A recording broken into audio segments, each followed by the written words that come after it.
There it is, yep. Banana going for a ride on the Dindy Express. Welcome to the well. He just goes to Tong Fu. And now charging back out. Dindy gonna be spotted, and he doomed to Chen. That's a much better choice. Oh, he got him! He got him! Not gonna follow it all the way because we got a battle to watch with Puppy. Trying to get away from it, gonna be telekinesed back. And they will be able to get him as well.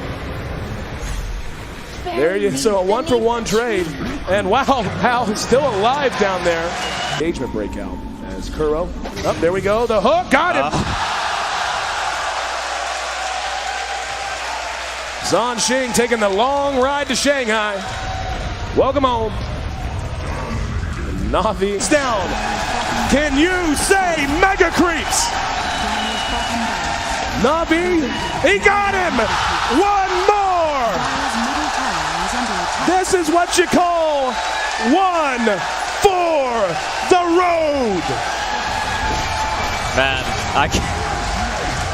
The game for IG. Who leads the way? I believe it should be Zoe. They're gonna cut for the shorter path. They storm up the river. Patience from Zoe. Waiting in the wings. Navi's about to be caught. Oh, there's the sleep. The surge. He catches everyone. Oh, this could be a total disaster. Vacuum in. Ravage on everyone. The black hole as well. Light of heaven turns it around. Ravage as well. Stolen by Dendy. Are you kidding me? They turn it around. 4 heroes dead. 5 heroes dead. Chuan trying to survive. Chuan's gonna go down. Puppy talked about the Naga counter. It's Light of Heaven versus BKB. They turn it around. I don't even know how they're gonna do it. Standing ovation from the crowd. The last tower will be going down. Start the fight with that global and just try to blow up and get on top of that Zeus right away. Get into that backline. I mean, the Rubik and the Zeus are really starting to be quite an issue for them. Chalice is in with the opener, straight in with the lasso. The tower will fall, but they'll drag back the Ember Spirit into the torrent, cut him down with the Tidebringer. He's dead, but on the side, they find Arme. Arme's dead for 60. Still alive at the moment, and all the use! The dodge! Anna up into the end, dodging the Echo Slam. Somnus, he's trapped here in the Sprout. OG, they'll slowly punch down the Kuka. The stall of Finch and Jerax sets up onto FY. OG! But this PL will continue just to BT split push this game out, get more and more money. And that, for me, is still the biggest problem for Evil Geniuses. Where do you go with this? Fear needs to have that damage-dealing item. But in order to do so, he's got to drop either his TP scroll or sell the Ring of Aquila. And Samel, blink, Dragon Tail stun. Garda's going to be here with the hookshot as well. Laguna bites Samel. The Cogs burn bought them a little bit of extra time. And with Samel down and no buyback, Roshan is a very, very juicy target here for CDEC. Yeah, EG are going to know they're going for it, though. First of all, it would be pretty obvious from the lane situation, but they also have a good ward around the river area to see that CDEC are moving in there now. I don't think EG are interested in contesting this 4-on-5, but maybe they can delay it long enough for it to be a 5-on-5 if they Ice Blast and Fissure properly. There is no hook shot. They're all together. PPD, here comes the Ice Blast, ready for the dog! In from Universe! It's a disaster! CDEC! They're going to get wiped from the face of the earth, apart from aggressive. He'll jump out, but the Wombo combo perfectly hits from Evil Geniuses. And now they will take Roshan. Samel is back, they'll get the egg into the Immortal. OG right behind Arme, gets the jump, finds the Pugner. Vision will not find a stun. Pugner with no buyback. OG, they were really playing with fire. The Hex down the Terrorblade. Spectral Haunt looking for the frontline attack, but that's why Somnus goes into the backline. The BKB, they're into the backline. Shaker, he's bouncing around. Hawk shot, she stuns on the way through. ES is gone, no buybacks available. Have LGD done it? They're holding Anna, hold him in place. Chalice will find the damage, F5 will die for it. No, really? Anna is actually running away, but it won't stop Arme from blinking up, looking for the tier 3 tower. 2 players left alive for OG. They're the big ones, however. Thompson and Anna on the defense duty. Fortification is delayed as much as they possibly can. And now the jump out. Hex, the boy in the bubble. Thompson able to be protected once again. Chalice, very, very low on mana. They have a lot, but Arme, he'll change the life with Anna. Thompson needs to be pushed away. Able to do so. FY jumps onto the illusion only, so the hookshot won't be able to connect. But Anna, he needs to retreat. There's so much damage. Anna down. Buyback is available. They still have not taken the mid racks. OG are just trying to delay LGD for the moment. 5 heroes around. The bubble is there protecting the melee racks. Anna, Sunder by once again. The Sunder switches to life. Army's back up to full health, but the damage from Thompson, it's good enough to kill off the bait. Buyback is there. Somnus leads forward. They just keep bunching them around, but they're still battling from inside the bubble. Pugner will come to the world living LGD. They're going for the GG push. They're going up the tier 4 towers. OG, they have to hold the line. They have the numbers. Seven from the side with a Dagon army, but no! Sunder is back up. It is there. Chalice will fall. They lose the enchant.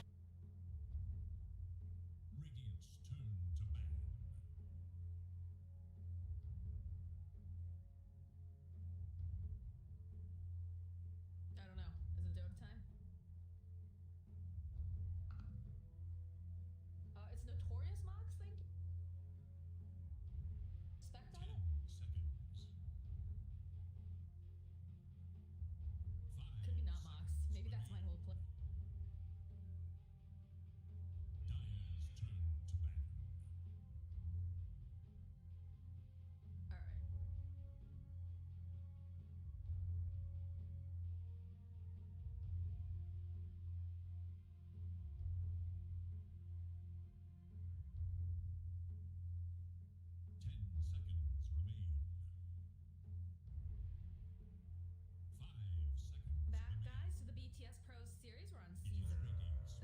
At the last match of the night, it is going to be Crazy versus Beastcoast. A little NASA action. A lot of fun to watch. And it is lower bracket, too.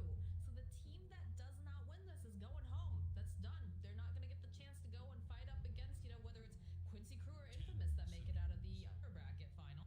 So now's the chance to just figure out what you're going to play, how you're going to do it, and make sure that you don't get eliminated. But I'm Jenkins Dota here at the Towcaster, and we've got Pippian, who's production. Do you think that actually, wrong way to phrase it. Which team do you think going home? I really liked how Crazy looked in their series.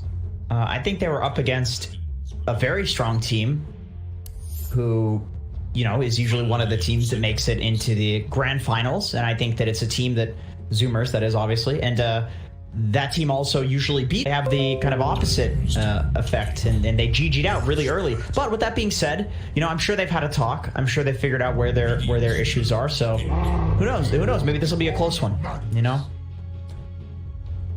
Indeed, and we do get the Magnus pick.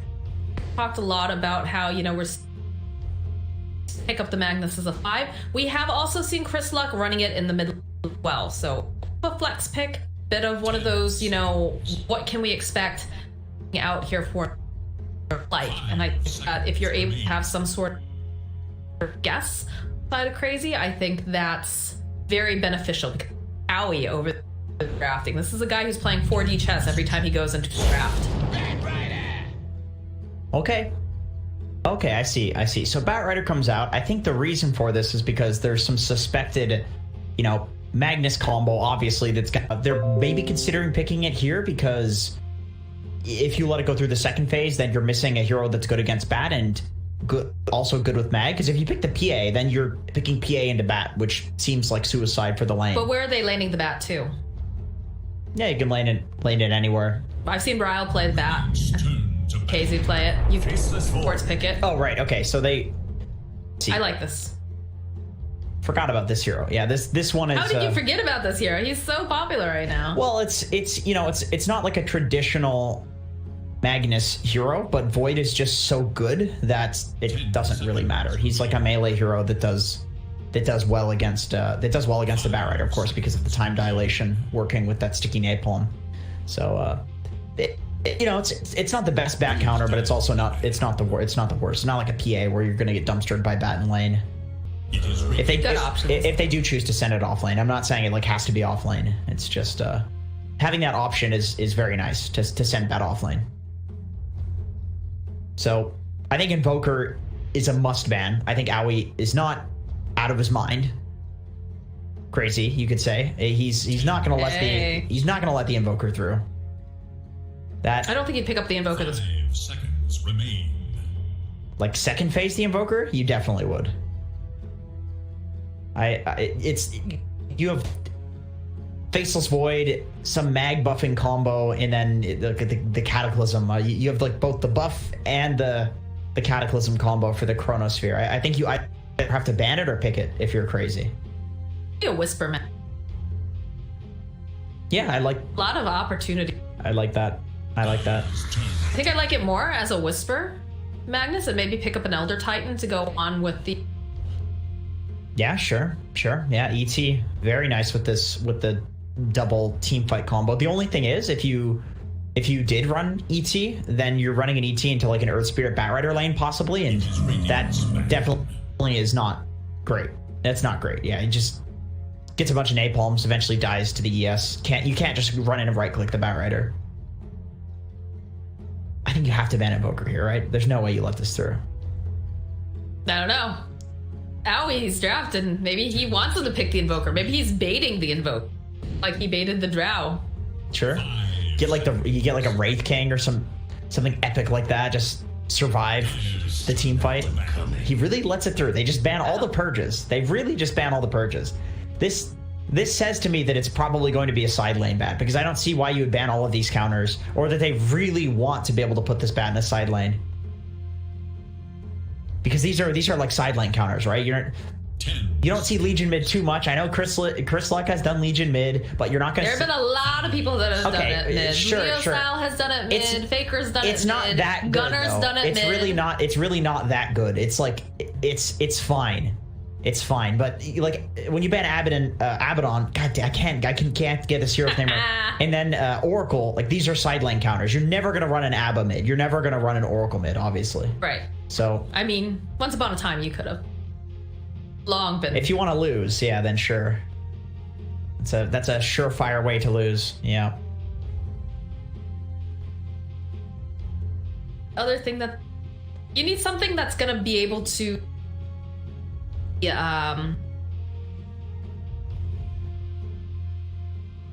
Perhaps like a Vengeful Spirit. I don't think you want to ban that though. Dyer's turn to pick. Terrorblade. Radiant must choose. Venomancer. I'm going to be mind blown if they don't pick Invoker here. But you are revealing 3 really important heroes early, so that's the only argument against Invoker, is that it's like you have Void, Magnus, Veno. If you pick the Invoker, you all of a sudden know it's a Veno offlane, Void carry, Invoker mid. Mag 5. Like, it reveals a lot. 5 seconds remain. With this draft, like, you don't necessarily know where the Veno is. You don't necessarily know where the Mag is.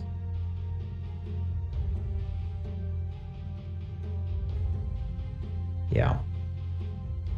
The Veno pick also is a deny pick. It's one of the better heroes in the game against Void in lane. And Beastmaster is probably the only better hero against Void in terms of lane matchup, but it's banned. So picking the Veno kind of makes it so that Hector is going to have a pretty easy lane regardless. It's not much. There's not much else that is good that beats a Void. Like Viper, but Viper's terrible. Let's see here. You know, the Oracle in Abba ban actually makes sense now that I think about it, because you can take the time dilation off the Batrider, and then Bat can just dump on the Void again. So that's actually, those are pretty. Oh wait, no. What am I talking about? That would be if it was on. That would be the other way. Yeah. I've never seen that before, actually. Like purging the time dilation and then beating the. Anyway, it doesn't matter. Really thinking about this pick. Are they? Yeah, I think they're trying to figure out the lanes too. Dyer must choose. Vengeful Spirit. Okay, I said that was something that, you know, didn't necessarily want to ban, but is good because it provides you some sort of long as she's still alive. Play here for hours. 10 seconds remain. I have to get these. 5 seconds remain. So one consideration that you're definitely making, like if you're both teams, is that okay? Well, this is going to reveal something. So Nyx. Okay, so it is an offlane Venomancer. If you pick something like a Drow or Medusa right now, then playing into a Void, which is good against those heroes, but you have the Venge, and then you have a double ranged versus Veno, so you just kill the Plague Wards. That's definitely one of the better ways to deal with Veno in lane. But then again, it can still be a 5 Veno with these heroes and an offlane mag. But then again, if you're running a 5 Veno and an offlane mag, then you have 2 melee heroes in the offlane. So either way, I think if you pick one of these kind of ranged, still not thinking that it could be crit. I don't know. Played it. Sure. But if he does play it mid, I suppose he could play it mid, and then it would be, you could Veno 5, and then the offlane pick could still punish Drow. That's also possible. Yeah, they've got a lot of flexibility. They have a lot. Go for the of troll flex. instead, though. And classic, he loves this hero. About this because they have ways that they could kite him. Yeah, Void is definitely annoying for Troll because you can just ult him. You can just and then Troll is dead. Although when you do get the level 25 talent, you can cast that while chronoed, which is very stupid. But you got to get to level 25 too. Yeah, exactly. That's a long time coming. But no, you're right. Definitely having Chris Luck as a big mag player makes it so this Beastcoast draft is extremely hard to read into. And no matter what their roles are, they have really fantastic synergy between all of their heroes. They have good team fight. They have really difficult heroes to fight into, like Venomancer that can control an area and set up for excellent chronos and RPs. You have a hero to scout on the Nyx Assassin who also counters the Batrider because you just press your Carapace while you're standing in the Firefly. I'm really a huge fan of this Beastcoast draft. It's also like we were talking about, it's impossible to read into. We have no idea what's happening here, who's going where. The only thing that's for sure is that's a Hector Void. That's the only thing we really know. And this is most likely a 4 Nyx. This is most likely a Schofield Nyx, but I would say that's a Schofield. They technically speaking could run it offlane if you want to go crazy. They're not crazy. I need to stop saying that, actually. I'm sorry, I have to keep calling you out on that. I really need to stop saying that. I'm so stupid. Okay. You're not the only one. Purge does that all the time, too. Came banned out. So they're thinking that this is definitely Amber being banned with the Quap being banned. Where is... I'm guessing that, again, like you said, the Batrider most likely going to offlane. There's why you would ban 5 seconds. Trial hero. Lena or Hunka, perhaps? Throwing out the boat could potentially helpful? Boat would definitely help out with the mag and Void, but then you're playing Kunkka into Venomancer, and the Veno ult lasts for longer than the boat buff, so Veno's typically a great counter to the Kunkka. It's once again, like, this is a really good draft from Beastcoast so far. This is a very solid draft. Big fan of what they're doing here. 5 seconds. I seem to figure out what the Brile. It could go for a puck. Turn to pick. 10. Well, okay. Okay. So it's a Batrider mid. Probably mid bat, offlane Venge, or I mean you could mid Earth Spirit too if you want to go. Probably offlane Venge. With some cheese. It probably is, but you know, I've seen people. Mid Earth Spirit is trending in Europe right now, and I know Crazy is a team that. Fancy European pub player over here. Too good for your own region anymore, there, Jenkins? Well, I know these players. I know these players look at Europe. They play European pubs. When I was in Ukraine, I was playing with Owie all the time. He was okay. That's not a hero. What the heck? Huh. Back. They want to go fighting. Chris Luck mid. All right. Crazy stuff like you see Eternal Envy doing when he was playing the Bristleback mid. Nope. Cutting waves all the way back. But Can't do that anymore, sadly. Magnus with Spencer. So, does this like own Bat or something? I don't feel like Bristle owns Bat. Let's see here. Okay, I mean, technically speaking, this is the same thing we saw with the earlier mag draft, where there is a lot of great like Death Ball and Run at You, aside from the mag, plus whatever the combo is with the mag. Like, it's hard to run into a Veno Bristle, right? Especially with Nyx stuns to back you up. So it's a good 3-man while these two kind of maybe show up to the fight later, maybe contribute a little bit, but are mostly farming. So there is that element, but you know, Bristle's like a 40% win rate hero. It's one of the lowest win rate heroes in the game currently. It's a rough hero to play, but Chris Luck is a big Bristle fan, so maybe they'll make it work. Maybe he'll pop off, you know? Know what they've been practicing. We haven't seen their scrims. Maybe there's some method behind this madness. He's running at people with horrible. You know, I've seen Bryle do a lot of really fantastic things with the Batrider mid. They are fairly tanky though. That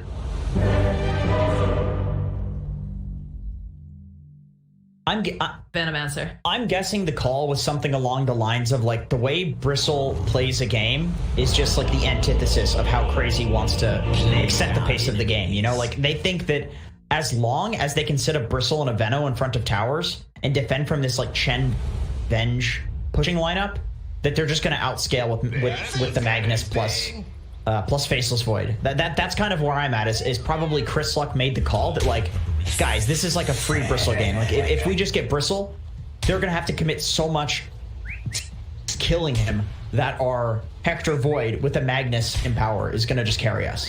Something along those lines. So just basically, you know, throw your big beefy body at them and let Hector do all the damage. Sure. Yeah. Stack up all the snot and. Yeah, for sure. I think that was probably the communication there, and Chris Luck, of course, knows this hero better than anyone, so I would really imagine that he made the call on this pick. All right, well, we'll have to see if off or not for.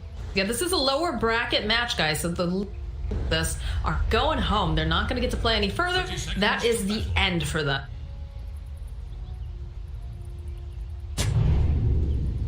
Skewer into Roche play. That very fun. But I believe he drew the line that he's going to go try to steal the rune. And Moonmeander does see this, though.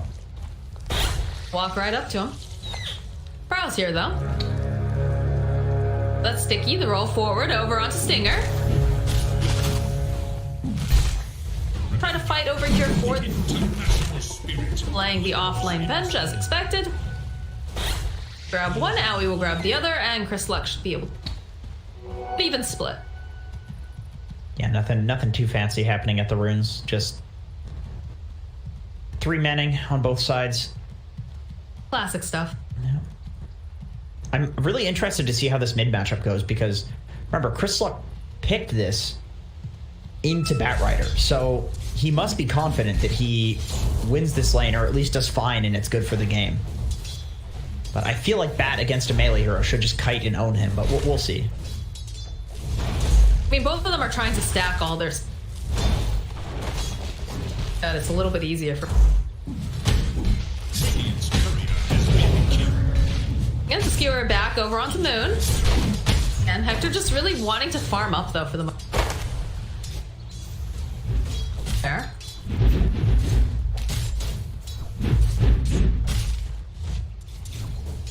Offlane Venge. I'm not on this hero. It's not that I think it's much, at least recently. Like I'm very curious to see like what Khezu goes for in terms of items to make this work. I feel like if this is a different hero that's not Faceless Void, they could have, you know, way more kill potential, but Hector just wants to farm. Like, that's part of the whole thing with picking up the Bristleback, too, is that line earlier, he's going to be able to put pressure on the map. Hector's job is to just sit back and hit. Yeah, mid-game is definitely going to be pretty easy for Hector, to say the least. Laning phase, he's up against a double stun. He can possibly get outplayed here and die. It's a little risky. He just needs to not get too low. Moon Meander is a good stun up. Their body blocks come out. Hector will collect himself the first blood. Very happy with that. God, that unfortunate little doodad flag thing blocked him there and right into the double bash. Sometimes Faceless Void can feel like a very broken hero if he gets enough bashes. He used to be so much more broken, though. Like, he's actually so much better to deal with than... Yeah, remember when he used to be able to backtrack, like, ultimates? Like, you'd Double-elimitate him and he'd just, like... Whoop. Sure. I mean, Oh, that would make... I think Void was worse back then, though. Like, I think that was more annoying, but I think he was worse. I think that was a meme. That was back in the day. I don't know, it made me very angry either way. It was definitely rage-inducing. Stinger trying to push him through right over here underneath the tower. Moon Meander gonna roll forward. Stinger will fall. I don't know if they have quite enough damage here. They're gonna get the skill on Moon Meander. Yeah, the tower will help out, give that last little nudge that was needed.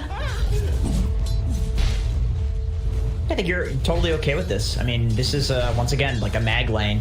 You're not supposed to be getting kills, but it always seems to kill people somehow. That's just how broken this hero is. And I mean, the entire time your Faceless Void's still farming, he's still getting the... Totally okay with that. Absolutely. Yeah, I mean, this is the guy that you're going to empower the entire game and wants a 1v5 for you, so he's getting the kills and free farming. This is... Goes Zowie's courier. Mid lane go. Oh, looking really good, honestly, for the Bristleback. Chris Luck.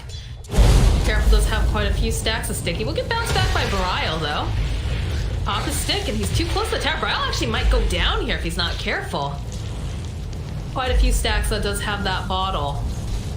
Such a weird lane. Just such a weird lane. Looks like it's working for the side of Beastcoast. 4-minute runes are up. It's down at the bottom end, and Schofield's already gonna go. Snap it up. Chin and creep. Bottle on. Ooh, top Hector. He's low, but I think he's fine. He's got the a time foul lock. here. Yeah. Right back again underneath the tower. Poor Moon. Try to roll himself a little bit further into the tree line. Hector's looking. Oh, they needed one more hit. Can they find it? Moon, he slowed down quite a bit here. Have the spell. Does have a mango, though, if needed, but I think Hector should be more hit. Moon Meander meets his fate. Dies. Bottom lane, Whisper was taking a lot of damage here as well. Walk away. Great double stun by Schofield there. That protects Whisper. I think he would have died otherwise.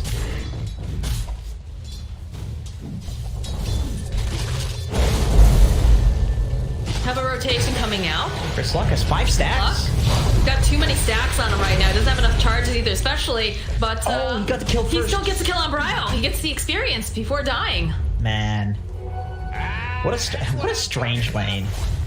I mean, it's just like a question of who does better with stick charges. Who does more damage stacking the things with stick charges? And it appears that Bristle is the answer, but not by a huge margin. I think, though, if they didn't have that rotation come out, he might have been able to survive. Not 100%. Defend. Slow down the roll in. Coming out from Moon Meander, though. They should be able to go find a kill on Whisper. Slowly kick a rock at him. Back. I think the one thing that's interesting is that there's not a lot of distance between towers, right? Fast enough as a Bristleback. And he's a 6. He can just try to run away from Brile, get him within the tower range, and then reap the rewards of all the stacks of everything on him. It's true, but you know, you could argue the same way in the other direction too. That's true. Like, that is absolutely true. It's just whose positioning is a little bit better. It's such a minute detail. Yes, yeah, it's definitely close. Like either one of them can die if they get out of position a little bit too much. If this was a side lane, I think there would be a lot more dying happening between these two heroes. Somebody would be feeding, but in the mid lane, like there's not enough distance. God, Chris Luck is so much higher level than Brile right now. He's got 2 levels on him. He has his full hood already. Very powerful Bristleback, you know. We wondered about this, but it's working. Bottom lane to HFN, getting harassed pretty hard here. They'll turn back around, though, over onto Schofield. He does have the stun still available if he wants to slow them down. No Spike Carapace, though, already popping it. But I think the big thing for me that stands out is that Hector's having a fantastic time, and so is Chris Luck, and that never bodes well for the enemy team. If both of these guys are having a good lane, oof. This is true. Not gonna be fun for you. This is TI all over again. This is literally how they made their run. Really, the other players don't really matter that much. They just run around, make space. Well, I will say Whisper does, but I mean, dive here over onto KZ. Got the Hector just. Oops. He was gonna miss some farm there for doing that if he didn't TB back. One job, Hectors. You need to farm. Yes, yes. Get those creeps. Get that gold. Cha-ching, cha-ching. Good job, What was Hector. that? Do you remember the Slacks video he sent in to join Dota to see if he could be a caster? Do you remember that content? Oh my god, you have to watch it. There's a point where like they get a bounty room and he just starts screaming, "Ching ching, there's the money, baby!" It's so funny. Oh man, Chris Luck just chasing after Bryle here. He's gonna try to bottle his way through. Chris Luck, not a whole heck of a lot of mana left, but it doesn't matter. They use the lasso. I think he's gonna be able to just chase after him. Another quill spray maybe should be able to do the trick, but no, there's gonna be the save coming out from Moon Meander and a stun coming out from KZ. Chris Luck now forced to use that Fairy Fire, has a couple of these wand charges. Have Stinger nearby too in case, but he's able to walk away and force Bryle all out for some rotations to the. Right, that's the thing. It's all of these rotations just to save him. It's not to get a return kill or anything. And this is exactly why. Slow and painful death when you're facing... nice ward block. Oh. That's the problem when you rotate so many heroes mid. Your troll literally... I mean, you are going to lose Whisper for this, most likely. Although he does manage to get the poison no box, so they could turn this around. Nice and peel over at 3. Beautiful. 10k God Schofield here. Looks like they'll be able to find the kill on Whisper. They should be able to find the kill on Keizu. And they lose Aoi as well. And are also taking a chunk of damage, but that poison sting not going to be enough to kill him. So I'm loving this draft, and they're executing it so well too. It's like you have this Nyx roaming between mid and bot, and then you have these two heroes that require so many rotations to deal with in the Bristleback and the Venomancer. And even if you do rotate on them, you take so much damage trying to kill them that it's not worth it. And this entire time, Hector just farming top. And again, they push HFN right underneath the tower here. Stinger's loving this because he's a sneaky boy. He's going to be able to go and farm up, push out the waves, get some of these levels while Hector's just doing his jungling thing. Bottom lane, though, a little bit more pressure getting placed over onto Moon Meander. Schofield has to be careful, too, because that rock coming hot and down. We're up, though, for the 10-minute mark. It's funny how you've got both of the cores on each team farming the same jungle right now. Everybody's in the top lane. I think one of them is happier with this than the other, though. True. That Chronosphere up. Quite have the damage items, though. It's gonna get Magnus. Howard. Beautiful creep. Got level 5 on Stinger. Ooh, they see Aoi. Chronosphere is gonna come out. Easy peasy, no problem. Boop. And that's another kill for Hector. You know what's... No Chronosphere to worry about, but you know what? I think you're okay. Oh, Schofield getting into position on HFN. Bro, HFN, what's going... You just saw them. What are you... Is this a debate? I don't know, the lag getting called out here. There is the Therasphere nearby. Hey, you know what's weird to me? When they remodeled the centaurs, they added nipples. And that's so strange to me that... Why did you notice this? Oh, God. Somebody at Valve was like, you know what, this model, it's lacking something. We can't show that on Twitch, dude. We can't show nipples. Oh, some nippies. That's what I'll add. Somebody had to go into the model and paint that on.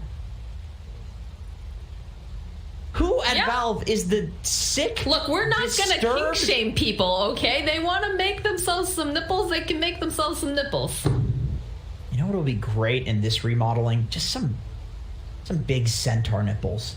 Come on, Valve, grow up. Leave it to Jenkins to be the one to notice this on a professional broadcast. Everybody noticed, you know? Yeah, I definitely didn't notice that they're centaur nipples. Everybody, and they think nobody notices. And Valve, I notice every single remodeling.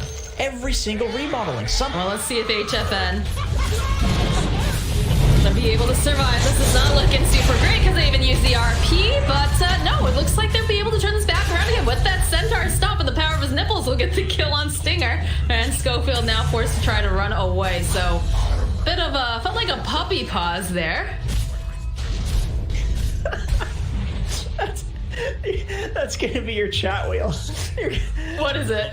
The Centaur stomped the power of his nipples. Like, oh, if only that could be my legacy. You're going to regret saying that forever. That's a dead whisper. Ryle just making these plays already, just rotating constantly. And we've seen this happen earlier today where he's just constantly making things happen. Time that he completes, he just immediately moves to another lane. Man, that's gonna be all your fault too, Jenkins. Yes, I will be the bane of your existence. Al does have the travels first, by the way. He's not going for the drums in this game, opting to play for a little bit later of a timing, which I think is fair, given that he's got a troll that honestly needs a little bit of space before he's ready to fight. And HFN is going for a Deso. A Deso. Huh. That's trying to maybe fight earlier. I mean, you've got to do something with the bristleback, right? Because this bristleback's going to run you over if you're not. Sunbrile, he's pretty speedy. He'll use that Spike Carapace to set up for the Impale followed up. Get a couple more stacks of Sticky and some Quills. With the silence to get Casey going for the swap, but it's a... He doesn't care. Chris Luck's just going to keep running at you. You have a couple Centaurs in the vicinity, though, so just have to be careful. Chris Luck is... He's got 6 stacks of Warpath right now. Top lane. Ben's getting pushed back by Ector and Stinger. They're just attached at the hip. I'm honestly kind of I'm impressed that it's not farther behind at this point for Crazy. I think they've done a relatively good job at like stemming the bleeding. Although I say that, and Chris Luck finally makes his rotation bot, so the towers are going. They don't have anything to cancel out. Yeah. Oh, that TP. Chris Luck's gonna go tank up the tower, force out that fortification. Trying to hunt over here for Ector too, but he's got a Manta completed already at 13 minutes. Manta treads. They're just trying to make some plays over here, but they'll get the lasso off over here onto Stinger. Ector thinking about going in. Manages to go, drops the Chronosphere, should be able to get the kill onto Casey because there's no one who's going to be able to swap him out, considering he's the one who's supposed to be doing the swapping. Chris Luck in full force now, chasing after Moon Meander. Getting magnetized up a little bit, but again, he's got that full hood finished up. I'll just roll on out. The rest of the side of Crazy forced back now. Yeah, Crazy's doing a great job at avoiding the like plague heroes. You know, they're running away. They're running away every time Chris Luck gets there. They're running away. Well, they're not even playing towards Whisper. They just let him take the tower, and instead they're running at Hector in the jungle. They're running at, you know, Magnus and killing the heroes that I think are a lot less of a commitment to kill. So I think if this is a worse team by even like a slight margin, this game is a complete stomp given the draft and how the lanes went. But Crazy is playing this extremely well, and I don't want to praise him too much because there's a 4K gold deficit, but really I feel like this could be so much worse. This could. Okay, well maybe it will get worse. Possibly. Bryle just getting chased down by Whisper and Schofield. Has Spike Carapace, but still will fall. Bryle. Nope, he's gonna go down next. Stinger is here. He just gets silenced up the roll forward here over onto Whisper. And he is fairly squishy. They're going for the RP though. They're gonna try to keep him alive. The swap comes out though again from Keizu. Nice body blocks here. Not gonna allow Moon Meander to quite connect over onto Whisper quite fast enough with that pull back though. It's not looking good for the supports. Chiffen gonna join into the fight, and it's still gonna be the kill going over to Moon Meander. I think they need to play together on Beastcoast, play with the Bristle. I think if the Bristle and the Veno are paired together, there's not enough damage on Crazy to deal with them. But then again, maybe that's exactly why Bryle, instead of going for the drums first in this game, like he did in the previous game that we watched, he went for the travels first, because if you do group the Bristle and the Veno together in the same lane, then he might just split push another side lane. And that might be how they're going to play this. I mean, it looks like this is exactly what they're looking to do here, is just avoid these heroes that they can't kill, like the Bristle and the Veno, unless they're isolated, and then just take pickoffs. I know, but they're losing this gold lead very, very rapidly. 9.3k now on Ector. The next closest HFN 7.2. And I mean, again, you have to keep in mind he is getting empowered. He does have that little bit of a buff to him. So it makes sense that he'd be getting fatter, but it doesn't matter, right? Because if he's fatter, it's just going to be really difficult. Though Stinger gets jumped on here by Moon Meander, and comes Ector. He's going to get the time dilation off. He's not going to be able to save Stinger, though, it looks like. Does have the Chronosphere up in about a moment. I'm not sure if he wants to go for it. Schofield joining into the fight, so is Chris Luck. They don't even need it. They'll be able to go. They take down Moon Meander. Bryle next to fall. So they end up They actually didn't even end up using Stinger. Wow, I'm actually... I skewered off, and then very nice stun there from Schofield, stunning up onto the high ground, taking out the Centaur as well. And as we can see, they're now finally grouping together, and it becomes much harder for Crazy to do this fighting and skirmishing that they've been doing, and now they need to kind of go back to this strat of playing the side lanes, playing to not fight. It's really a game of cat and mouse, and you become the cat once Beastcoast split up. That's when you become the cat. But when they're together like this, you're the mouse. Makes sense in a game of cat and mouse. Clicking that regen rune. He's ready to fight again. He's gonna just triangle. A lot of open space going on.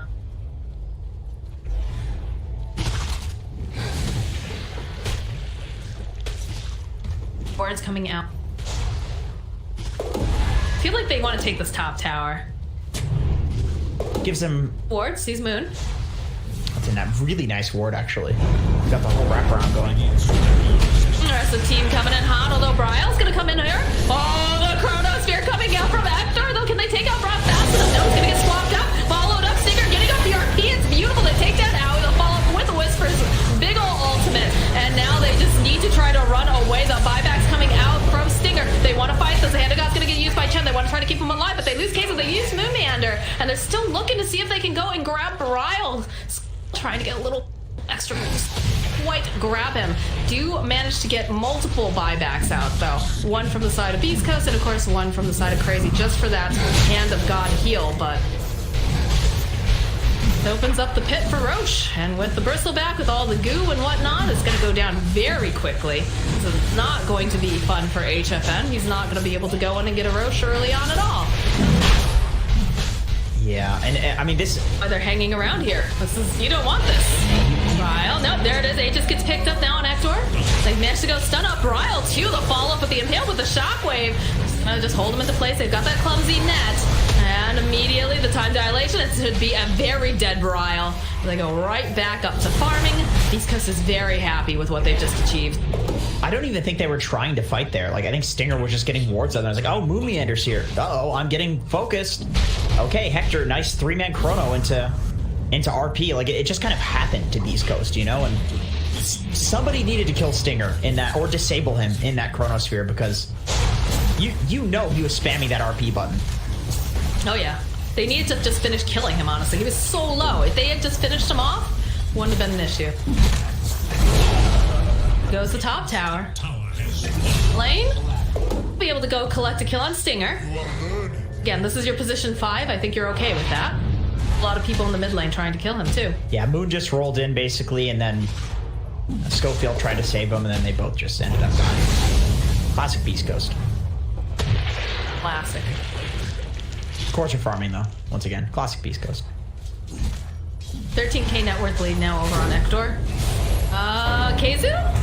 Not sure about this, my friend. Alright, now the follow-up with Moon Meander. They might be able to get the kill over onto Whisper. They'll push back. He's gonna burn to death, and now it's just Chris Luck against the world, but in comes Hector. He wants to be a fight of this as well. So they're just spewing out all of these quills, all of these snots. KZU trying to run away. Schofield hot on his heels, though. Will be able to go find the kill. Owie next to fall. They do spot out Moon Meander. They'll use the Yule setup for a nice impale, and now they just have to make sure that he can't roll away, and by God, they just play with their food a little bit as they take down 3 heroes on the side of Crazy, and you can see Chris Luck just running down here. He wants to get this wave, and he wants to put some pressure on this mid tower. When Chris Luck is at these fights, it's not really possible for them to lose the fight. There's just not enough damage. You can't kill Chris Luck right now. I think you need to kill his entire team if you want to kill him, but Hector has an Aegis, so there's this window where basically as long as Beastcoast are together, there's no fighting possibility for Crazy for the time being. So the split pushing needs to happen, but Bryle, he's got to be careful because there's a Nyx hunting. This is a hard counter. You press that Carapace, and Batrider is dead. We saw that in front of the Roche pit. Just a simple Carapace setup into stun. That's all you need.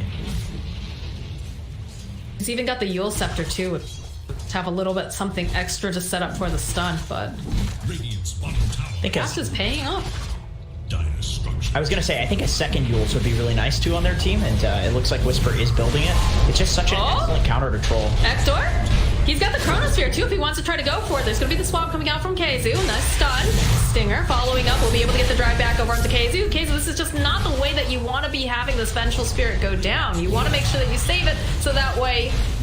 I get the idea of the offlane Venge, but you don't want a core to be the one to sacrifice them. That's exactly what I was going to say. This is one of the big issues with the hero, is that sure, you have this Vengeful Spirit that dies and then has auras because you... Oh man, they go right in for the Chronosphere on HFN and Moon Meander. They should be able to follow up. Stinger waiting, has the RP ready. It's going to pull them right back in again. Does he even bother to go for it? Yeah, so go. Just wants to make sure that HFN cannot get that ultimate off as he's going to get taken down. Lasso's going to happen though on the back lines. Stinger getting pulled away from the rest of the team, but I think they're okay with this because they'll lose Whisper. The roll forward coming out from Moon Meander. Everyone else is just so very, very strong with that Spike Carapace plus the clumsy net. They just rip through them. Hector, he's angry, and so is Chris because he's just chasing after HFN who already bought back. He's just not able to do a whole heck of a lot. They also have the Heaven's Halberd. He's going to turn his back to him. They just start spraying the quills. They go back in again. So already used that ultimate.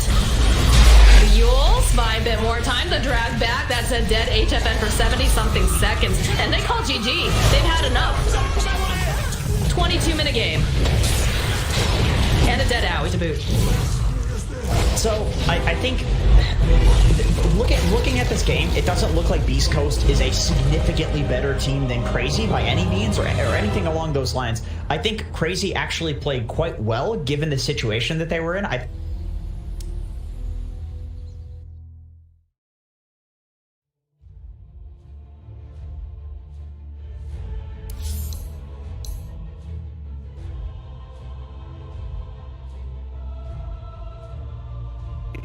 1,500 gold. He actually is going to go straight into the pipe here, opting to tank up even more. 1,500 gold. He actually is going to go straight into the pipe here, opting to tank up even more. Rolling boulder from Zep misses again, but there's the invest bomb, and this time Ohio's in trouble. Roar will come out, they have the magnetize, they get off the silence as well, and Ohio will get right click down. The exorcism will go from Mushi, doing a decent amount of damage to aggressive. The Borslow comes through, he has no infest, he has the armlet toggle, needs to be careful, the Spirit Cypher coming out, the glimpse back onto aggressive, gets him back in there. They get the Grave off in time though, the open wounds will come through, they have the kinetic shield. There's the black hole from the low ground, on to 3, Zep as well as NM1 are gonna get chewed down.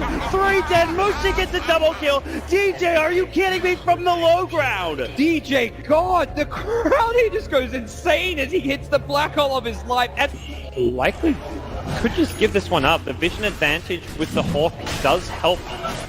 But nope, they're ready. They've actually got a smoke. They can bypass the Hawk with this, but there's no way they take this in time. Fnatic need to get out. Mushi is going to be stunned up by the boulder smash. They're going to come through. Shower looking for a Ravage. Can't find it. Mushi pops the BKB early. Aggressive blinks in. Pops the Rage as well. Still has his BKB ready to go.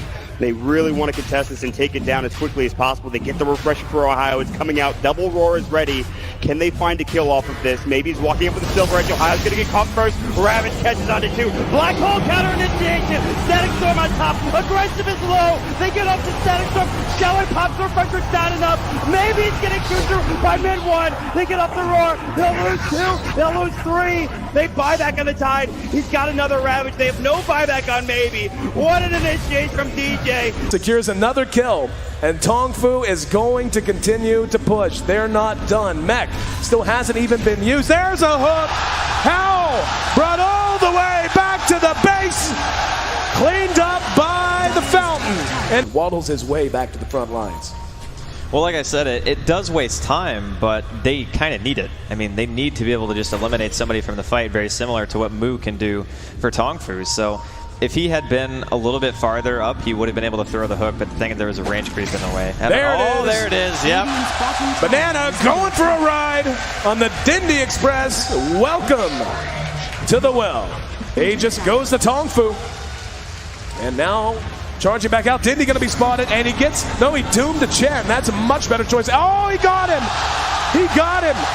Not going to follow it all the way because we got a battle to watch with Puppy. Trying to get away from it, going to be telekinesed back.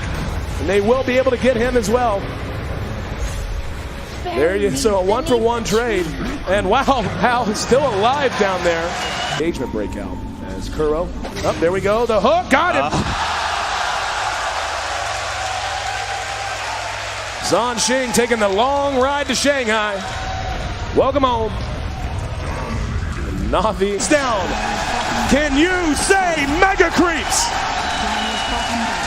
Na'Vi, he got him! One more! This is what you call one for the road! Man, I can't. The game for IG. Who leads the way? I believe it should be Zoe. They're going to cut for the shorter path. They storm up the river. Patience from Zoe. Waiting in the wings. Navi's about to be caught. Oh, there's the sleep. The surge. He catches everyone. Oh, this could be a total disaster. Vacuum in. Ravage on everyone. The black hole as well. Light of heaven turns it around. Ravage as well. Stolen by Dendy. Are you kidding me? They turn it around. 4 heroes dead. 5 heroes dead. Chuan trying to survive. Chuan's gonna go down. Puppy talked about the Naga counter. It's light of heaven. What does BKB? They turn it around. I don't even know how they're gonna do it. Standing ovation from the crowd. The last tower will be going down. Start the fight with that global and just try to blow up and get on top of that Zeus right away. Get into that backline. I mean, the Rubik and the Zeus are really starting to be quite an issue for them. Chalice is in with the opener, straight in with the lasso. The tower will fall, but they'll drag back the Ember Spirit into the torrent, cut him down with the Tidebringer. He's dead, but on the side. They find Arme. Arme's dead for 60. Still alive at the moment. Oh, the use! The dodge! Anna up into the end, dodging the Echo Slam. Somnus, he's trapped here in the Sprout. OG, they'll slowly punch down the Kuka. The stolen Vision Jerax sets up onto FY. OG! But this PL will continue just to BT split push this game out, get more and more money, and that for me is still the biggest problem for Evil Geniuses. Where do you go with this? Fear needs to have that damage dealing item, but in order to do so, he's got to drop either his TP scroll or sell the Ring of Aquila. And Samel, Blink, Dragon Tail stun. Garda's going to be here with the hookshot as well. They're going to bite Samel. The Colt's burn bought them a little bit of extra time, and with Samel down and no buyback, Roshan is a very, very juicy target here for CDEC.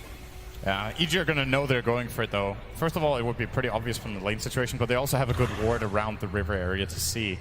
CDEC are moving in there now. I don't think EG are interested in contesting this 4-on-5, but maybe they can delay it long enough for it to be a 5-on-5 if they Ice Blast and Fissure properly. There is no hook shot. They're all together. PPD, here comes the Ice Blast, ready for the dog! In from Universe! It's a disaster! CDEC! They're going to get wiped from the face of the earth, apart from aggressive. He'll jump out, but the Wombo combo perfectly hits from Evil Geniuses, and now they will take Roshan. Samel is back, they'll get the egg into the Immortal. OG right behind Arme. Gets a jump, finds the Pugner. Vision will not find the stun. Pugner with no buyback. OG, they were really playing with fire. The Hex down the Terrorblade. Spectral Haunt looking for the frontline attack, but that's why Somnus goes into the backline. Oh, Shaker. The BKB, they're into the backline. Shaker, he's bouncing around. Hawk shot, she stuns on the way through. Is gone. No buybacks available. Have LGD done it? They're holding Anna. Hold him in place.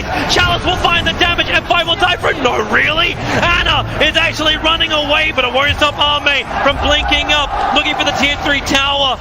2 players left alive for OG. They're the big ones, however. Thompson and Anna on the defense duty. Fortification. It's delayed as much as they possibly can. And now the jump out. Hex, the boy in the bubble. Thompson able to be protected once again. Chalice very, very low on mana. They have a love, but Arme, he'll change the life with Anna. Thompson needs to be pushed away. Able to do so. FY jumps onto the illusion only, so the hookshot won't be able to connect. But Anna, he needs to retreat. There's so much damage. Anna down. Buyback is available. They still have not taken the mid racks. OG are just trying to delay LGD for the moment. 5 heroes around. The bubble is there protecting the melee racks. Anna, Sunder by once again. The Sunder switches to life. Arme's back up to full health, but the damage from Thompson, it's good enough to kill off the bait. Buyback is there. Somnus leads forward. They just keep bunching them around, but they're still battling from inside the bubble. Pugner will come to the world living LGD. They're going for the GG push. They're going up the tier 4 towers. OG, they have to hold the line. They have the numbers. 7 from the side with a take on Arme, but no!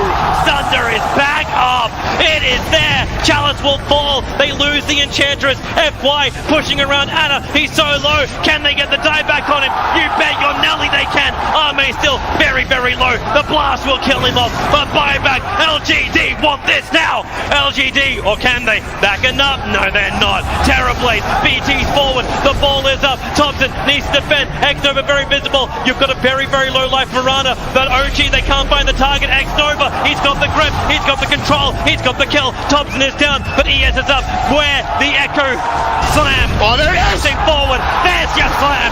There's the dunk. There's the play. Jirax, the savior of OG. 1500 gold. He actually is going to go straight into the pipe here. Look, opting to tank up even more. Rolling boulder from Zep misses again, but there's the invest bomb, and this time Ohio's in trouble. Roar will come out, they have the magnetize, they get off the silence as well, and Ohio will get right click down. The exorcism will go from Mushi, doing a decent amount of damage to that aggressive. The Borslow comes through, he has no infest, he has the armlet toggle, needs to be careful, the Spirit Cypher coming out, the glimpse back onto aggressive, gets him back in there. They get the Grave off in time though, the open wounds will come through, they have the kinetic shield. There's the black hole, from the low ground, on to 3, Zep as well as M1 are gonna get chewed down. 3 dead. Mushi gets a double kill. DJ, are you kidding me? From the low ground. DJ, God, the crowd, he just goes insane as he hits the black hole of his life. And Likely could just give this one up. The vision advantage with the Hawk does help. But nope, they're ready. They've actually got a smoke. They can bypass the Hawk with this, but there's no way they take this in time. Fnatic need to get out. Mushi is going to be stunned by the boulder smash. They're going to come through. Showit looking for Ravage. Can't find it. Mushi pops the BKB early. Aggressive blinks in. Pops the rage as well. Still has his BKB ready to go. They really want to contest this and take it down as quickly as possible. They get the refresher for Ohio. It's coming out. Double Roar is ready. Can they find a kill off of this? Maybe he's walking up with the Silver Edge. Ohio's going to get caught first. Ravage catches onto 2. Black Hole counter initiation. Static Storm on top. Aggressive is low. They get up to Static Storm. Showit pops the refresher. Not enough. Maybe he's getting chewed through by mid 1. They get off the Roar. They'll lose 2. They'll lose 3. They buy back on the Tide. He's got another Ravage. They have no buyback on Maybe. What an initiation from DJ. Secures another kill, and Tongfu is going to continue to push. They're not done. Mech still hasn't even been used. There's a hook. Howl brought all the way back to the base. Cleaned up by the fountain. And waddles his way back to the front lines. Well, like I said, it does waste time, but they kind of need it. I mean, they need to be able to just eliminate somebody from the fight, very similar to what Mu can do for Tongfu. So if he had been a little bit farther up, he would have been able to throw the hook, but the thing is there was a range creep in the way. And there it is, yep. Banana going for a ride on the Dindy Express. Welcome to the well. Aegis goes to Tongfu. And now charging back out. Dindy going to be spotted, and he gets, no, he doomed the Chen. That's a much better choice. Oh, he got him. He got him. Not going to follow it all the way because we got a battle to watch with Puppy. Trying to get away from it, going to be telekinesis back. And they will be able to get him as well. There you so a 1-for-1 trade. And wow, Hal is still alive down there. Engagement breakout as Kuro. Oh, there we go. The hook, got him. Zhan Xing taking the long ride to Shanghai. Welcome home. Navi down. Can you say mega creeps? Navi, he got him. One more. This is what you call one for the road. Man, I can't.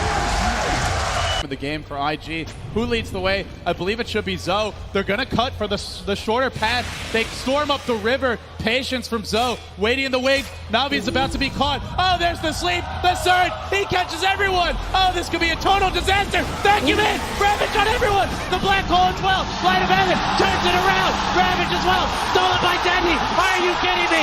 They turn it around. 4 heroes dead. 5 heroes dead. Chuan trying to survive. Chuan's gonna go down. Puppy talked about the Naga counter. It's Light of Heaven with his BKB. They turn it around. I don't even know how they're gonna do it. Standing ovation from the crowd. The last tower will be going down. Start the fight with that global and just try to blow up and get on top of that Zeus right away. Get into that.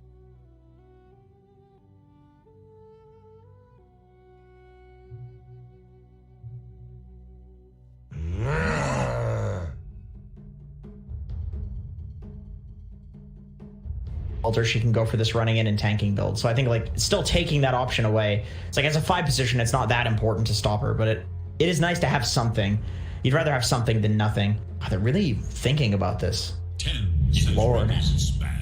Yeah, Baden and the okay, Sven Ion. Okay. All right. I see. All right, I can get behind that Beastcoast. Again, I was a little scared that. No, not with Beastcoast. I couldn't. Oh God. I couldn't see Hector playing Wisp. That's too much of a. I don't know. Hector loves his hard carries. You know, his hitting jungle creep. I mean, he plays some weird stuff. Like, I wouldn't be surprised if someday he just comes out with the weirdest build ever and is just rolling through. Today is not that day. This is a lower bracket final. I'm glad they went with something. And I think is very strong. Yeah, it's great sustain against both the Mirana and the Enchantress if either of these are going to be in the Io side lane or the Sven side lane. Like if you put these heroes together, which it's very likely that you'll see these heroes together, that you can actually just sustain through the right-click damage of these ranged heroes. So you need a little bit more harass, or you need some sort of kill hero on Crazy if you want to beat this in lane, because I mean, with that armor on Sven, the cleave to push out the lane, and the Io heals, they can just kind of statically farm in any lane, really. They banned the Veno. They don't want to deal with the harass coming from a Veno. That would have been a good option. Does. Yeah. Kite the Sven for day. Yeah, very annoying hero up until the Sven gets that Aghanim Scepter, but that comes like 4th item, so it's yeah. At what game? It was Minos, right? The other day where he almost didn't get the Aghanim Scepter on the Sven. He eventually came. Oh my God, can you imagine though? Like that would have been, they wouldn't have won. They wouldn't have won if they hadn't gotten the Ag Scepter, because that's literally what it became. Is just hitting his Stormhammer and just flying around the entire time to stay alive with the Ags. Ugh. He came to his senses eventually. Still slightly triggered. They always do. They always do. Not always. These Sven players. Not always. It's like the BKB and the Ags are the ones where the people try not to build them for some reason. Good for you. Yeah. Win you games. Yeah, for sure. That's why we play the games, is to win them. Oh, I don't know about that. Some people. Play to lose? Some people. Have you played in NA? I have. I feel like people are playing to lose. Sometimes. And it depends on the game. Alright, so we've got the Mirana, we've got the Enchantress. I don't think we're going to see anything like a Drow getting picked up here. Just the fact that, you have a Sven who's out pretty easily. What are the power 10 seconds. Or is that we could still get picked? See a Faceless Void, possibly? 5 seconds. Troll? Troll's a popular one for HFN, but again, if they play it like they did the last game, it doesn't matter. He doesn't. That was I would like to chalk that up to like the Beastcoast draft was really insane though. Like that was a really hard draft to play almost any carry into. I think they just got out drafted, but Troll wouldn't be bad. I mean, he was getting decent farm despite it being really rough in the last game.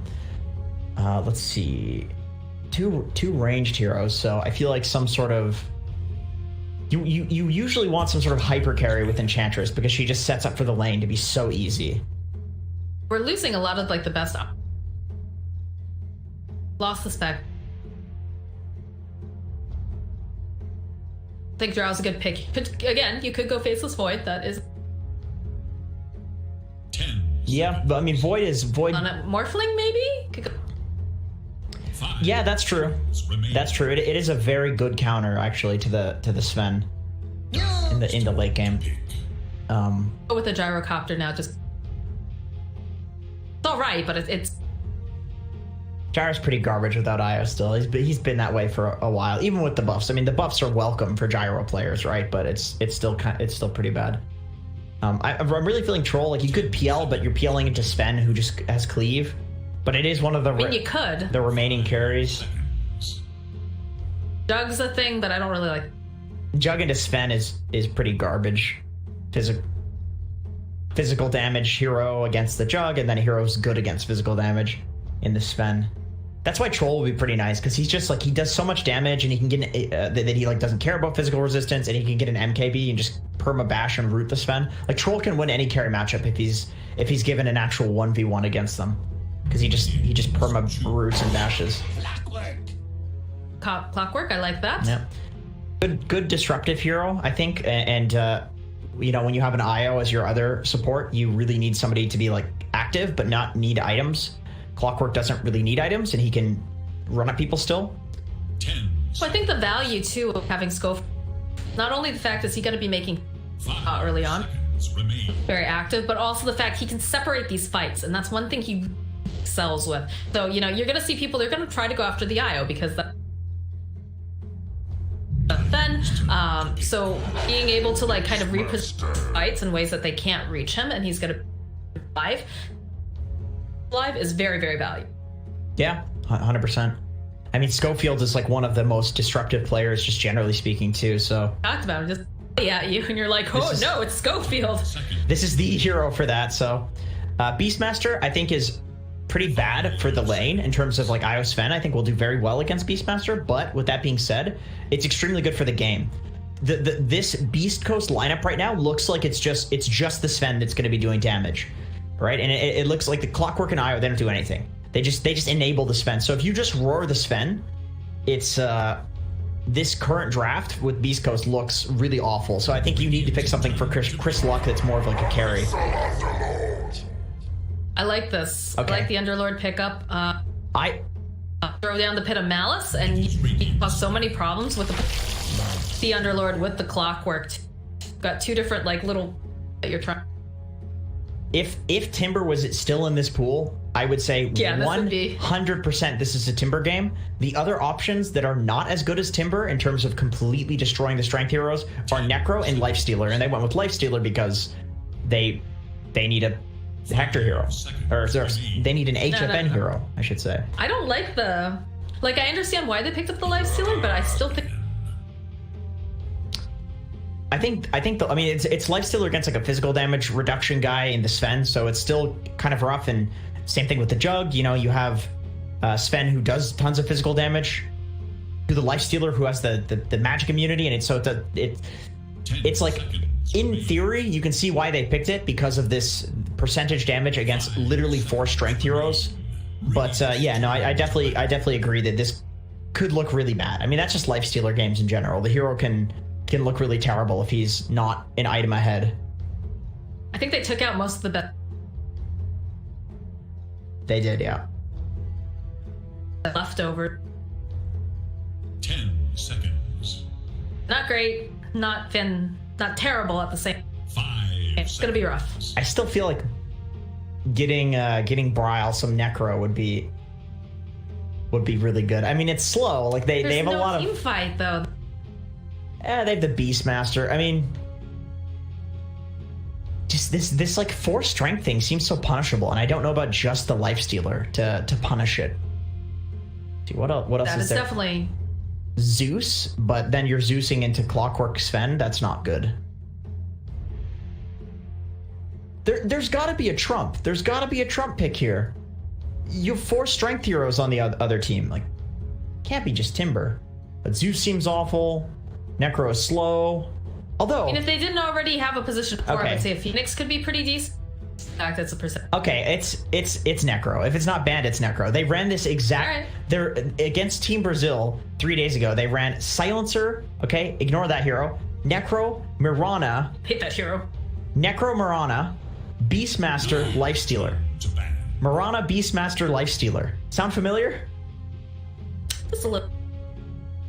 I feel like it's gotta be Necrophos, right? Silencer's a slower hero. A slower hero than Enchantress They have is like too. no catch. Yeah, but that's the thing is they ran this in a previous draft. Like they really are relying on the Beastmaster Mirana to be the catch, which I think is No, fine. I understand that, but I think considering what stuns win games. Wow, All right, let's see the Necrophos. They actually did ban the Zeus. That's interesting. Even though they have this good gap close, they're still like, okay, guys, we got 4 strength heroes. Look out. I think they lose if they. Like, I get why you want that. I understand, but I just feel like enough. 5 seconds remain. I feel like they can just walk into team fights with Necro and Dumpster, but we'll see. I mean, they're waiting a long time to pick this, so it seems like there's okay. Death Prophet. Similarly, it's a hero that does percentage damage. That's always something that you want to heavily consider. Yeah, against these like strength melee guys. I was thinking also like if they weren't picking, okay, if you wanted to run the Mirana mid, you could also like Phoenix. It's still available too, but some sort of percentage damage. You can see Beastcoast was thinking the same thing with the Beastmaster or with the Zeus ban. Make the ultimate choice. Select Prophet. Nice. I like that. I feel like if cast Orchid, while it's gonna be difficult for. Yeah, this is a very death ball-y lineup from Beastcoast. You can just ball with Clock Underlord Natures and then Iosven relocate in. But on the flip side, you also have this Beastmaster that is going to be taking control of the bottom area. Bryle, who can just ult and also death ball with the Beastmaster. HFN is really hard to push into. You know, he's just chilling there in the safe lane, whacking creeps against the Underlord. None of these heroes really deal with HFN until super late game. I think a big tell for me is 5 seconds. Or typically, you know, we'll see Ector generally doing all right in his lane. They use a lot of live with right, especially boys. But Chris Luck typically struggles a little bit to drive. So if Chris Luck has a really good lane here, I think that Beastcoast can run over Crazy. Because I feel like Crazy kind of, I want to say played into their hands, but they aren't playing the Dota that they want to be playing. They're playing it on Beastcoast terms. I think also the fact that they're one down in a lower bracket elimination, another. I think it's fairly, it's pretty fair to say that they played into their hand. That was a very big draft win from Beastcoast. I think this one is at least a lot more even.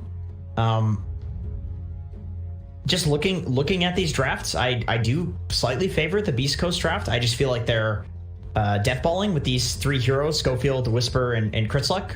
Well, those are not the heroes, but the players playing those heroes. I feel like we knew what you meant. They have a nice 3-man, and even into like a Lifestealer lane, I think you can shut them out. You can, and then Sven can get giga farmed in this game, because it's not a hard lane versus a Beastmaster. You just cleave the boar. You just stun up the boar with a level 2 stun, and it's dead. You know.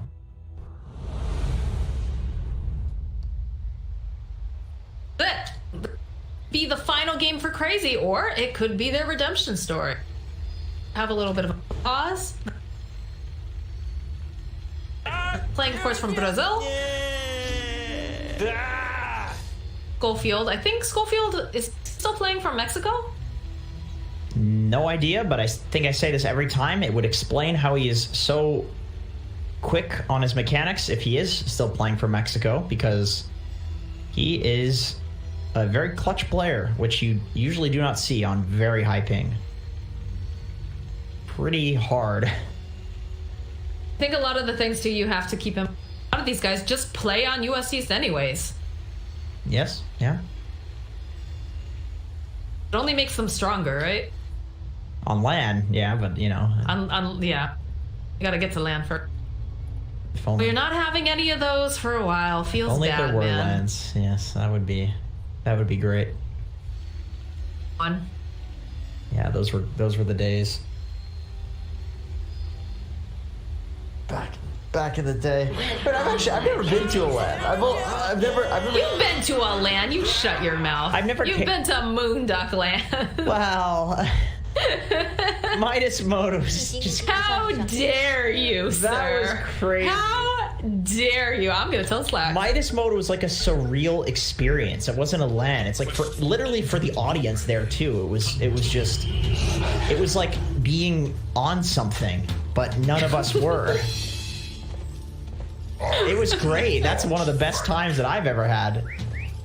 I enjoyed that. I feel like poor Suns fan and Slacks were very, very stressed out the entire time trying to make the map work, and I also felt like the teams kind of held hostage like a terrorist. But I found that hysterical. I found that whole situation so funny. The more stress they got, the funnier it was. I felt so bad. I mean, I did. Hey, it was a good event. It was a lot of fun. Midas Mode 3 won. We talked about the lore for it. I can't divulge anything, but we've got the lore set up for Midas Bo3. It happens. Yeah. It's ready to go.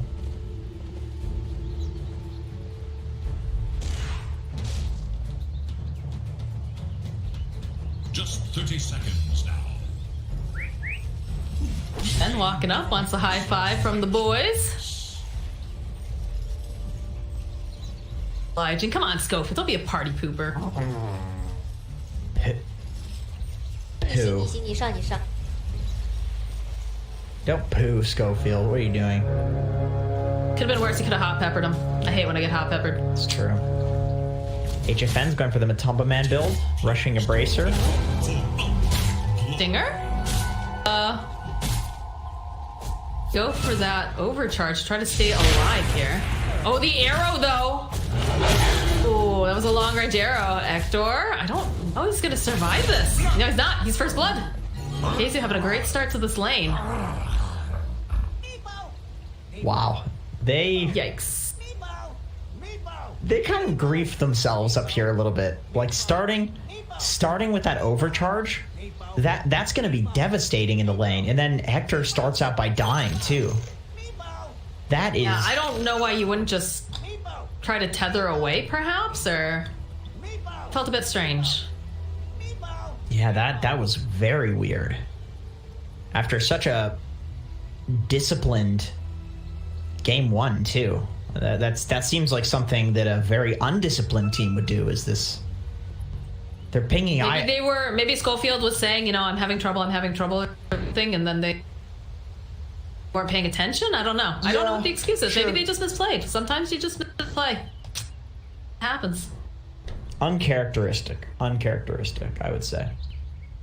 Maybe this is the 1 in 100 misplay or whatever that Beastcoast makes. Maybe it's some lag issues. It could connect it though. Better.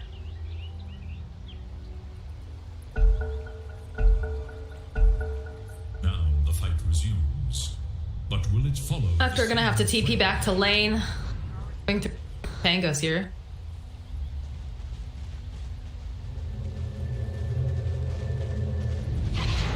He gave a solve to Hector, so have to. Ooh. Land another one of those arrows. Hector angry. Tough for Stinger though. He doesn't have that tether. He's getting clicked down here by Moon Meander too. Turn it back around again. Get a couple more. Close.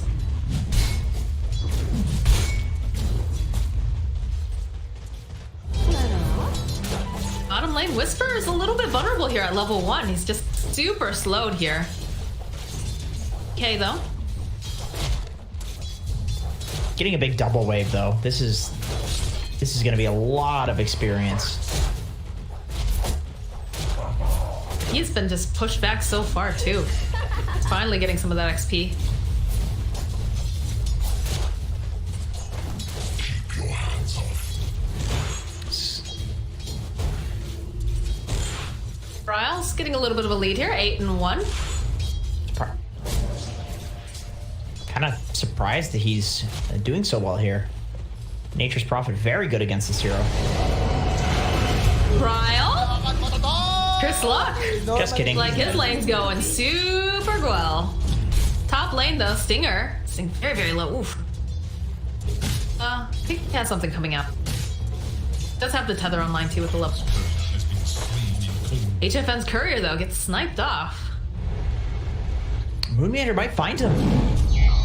Got the sub. He's gonna go and tether though. It's gonna be fine. Pops that. Be able to up his core. Yeah, he was just in tether range. If Hector was a little bit farther away there, I think Moonmeander gets the leap into arrow. Yes. Oh, and he hits the arrow anyway, but he can't go that close. Not with Hector there. Yeah, and the bracer too makes him so tanky on this Wisp.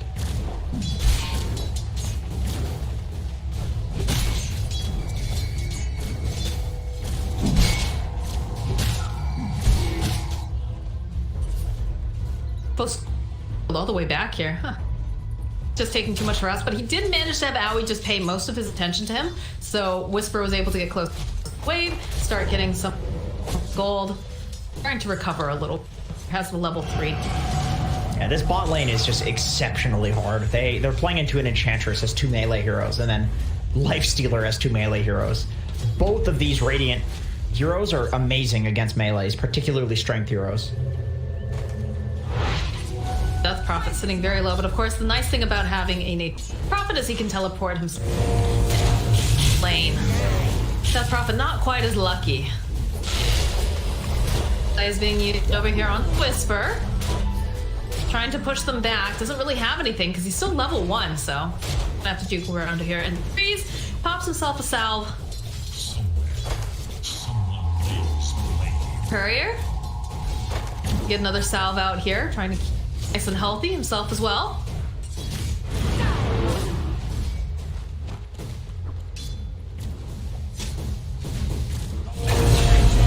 In bottom lane, though, they'll find the kill on Schofield. Dude, HFN has a spell prism in his quick buy. What? Okay, I guess he really wants that. You can... I think because you have the neutral items in the stop, you can just ping those up. But... oh, Bryle! Why? Why are you doing that? He just gets that regen rune and then immediately gets canceled thanks to Chris Luck. And that's a kill on Whisper in the bottom lane. I can't understand why he's a spell prism in there. I'm stuck on that. Anyway, so. Yeah. He thinks it's funny. Maybe he's like, man, I'm gonna laugh at Jenkins. Top lane, though. This is not looking good here for Ektor. But Stinger, keeping him alive a little bit longer. They need just a little bit more damage, and then it goes. And they finish up on Schofield. He's gonna tether over to a creep here, try to get a little extra movement speed. But nope, it's a double kill here from Moon Meander. Oh my god, he's actually flying too. Ooh. What on earth? Ooh, and Chris Luck just got his ult too. Chris Luck having to TP out is going to be able to do it in time. Doesn't have that Crypt Swarm, so yes, it looks like he'll be able to report back home. He had that ultimate just a little bit earlier. Definitely.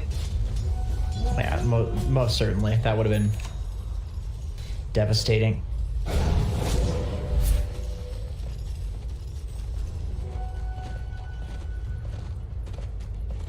Doing the best that he can. He's still level 2.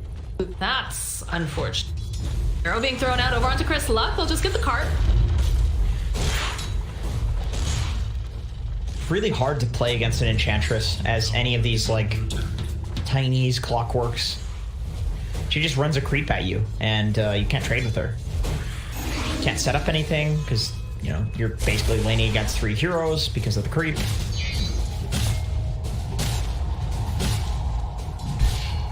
Top lane. Fight over here in the mid. They'll find the kill over on Owie. Got the exorcism. Scoping this, be careful. He's taking a lot of damage here, and they're trying to kite the Death Prophet, but he's still gonna go down. Bryle, go for a little bit of a dive here. Chris Luck, he can't do anything about it, so it's a double kill for Bryle in the mid lane. Lady should be coming back to him in a little bit, and that double damage on Moon Meander feels extra nice. And with the catapult surviving too. That is exactly what you want if you're a crazy fan. Stands over on Whisper. Can't do too.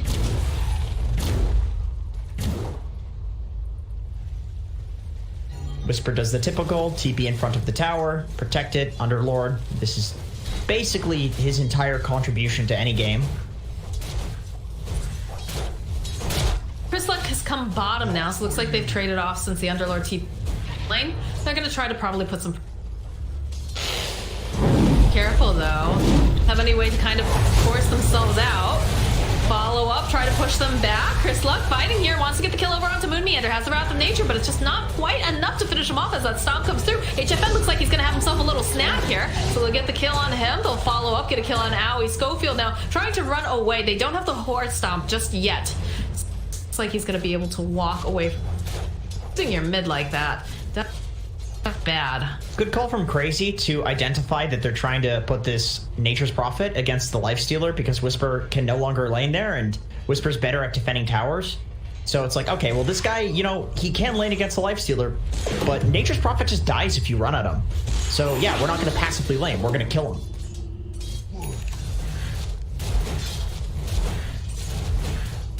So. That's right now. Top is Ryle, followed close by HFN. Wow, it actually looks like the side of Beastcoast really kind of struggle busing a little bit here. Ryle.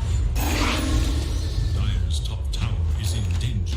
Much with it doesn't want to dive the tower too hard. CR4ZY went for a Helm Dom Rush build. It's very interesting. You don't usually see that these days. Oh, Underlord. Oh gosh, yep. There it is. Wasn't expecting that at all. No exorcism used for that either?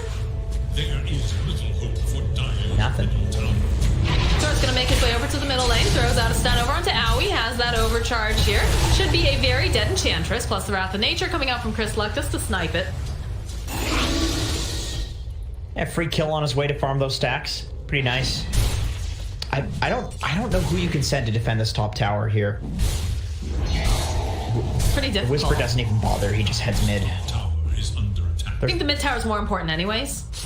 It is, but it's like, you know, sometimes you can like Underlord ult mid if you're needed there. It's just that CR4ZY's so strong in this beast that I think if Whisper goes up there, he dies, and then they have nobody to defend mid, and then they lose both. Top tower, CR4ZY's gonna go and grab runes up here in the top area. Assume that we'd see Beastcoast trying to towards the bottom too. Schofield's in position. Part of his farming pattern. But they do have an invasion going on Sting. Say, alright, come on, let's go somewhere safer. I don't like this anymore. There's the exorcism getting used in the mid lane. Over here onto Whisper. He's slowed down. We'll go try to drop down the Pit of Malice, but there's just too much damage. Whisper disappears, and that's gonna be a middle tower going to the side of CR4ZY. Yeah, Whisper has no ult, so he can't do these like very aggressive defenses where he just runs in like that. It's the unfortunate problem of his laning going so poorly is that he just does not have the levels to do what you would normally like to do on Underlord right now, and also the items. You know, you need to be tanky enough to survive to actually get your ult off. It doesn't have either items or an ult. Getting closer and closer towards that Orchid here for CR4ZY. I think that's very important, but it definitely feels like the tempo's a little bit off on the side of whereas CR4ZY's really, you know, they're figuring out, all right, this is what we need to do. We need to go and punish Ektor because he's just gonna farm non-stop. In fact, here we go again. The science is gonna get dropped over onto Stinger and Ektor. They're gonna try to run away, and he's slowed down just a little bit. The leaps come in. There's only so much that Stinger can do. He can't keep him alive, using everything in his arsenal to do it. CR4ZY now too also does not want to be here. Get roared by CR4ZY. They'll close in really fast, get the kill. CR4ZY trying to make his way over again, but not enough when they're running at you with this kind of force.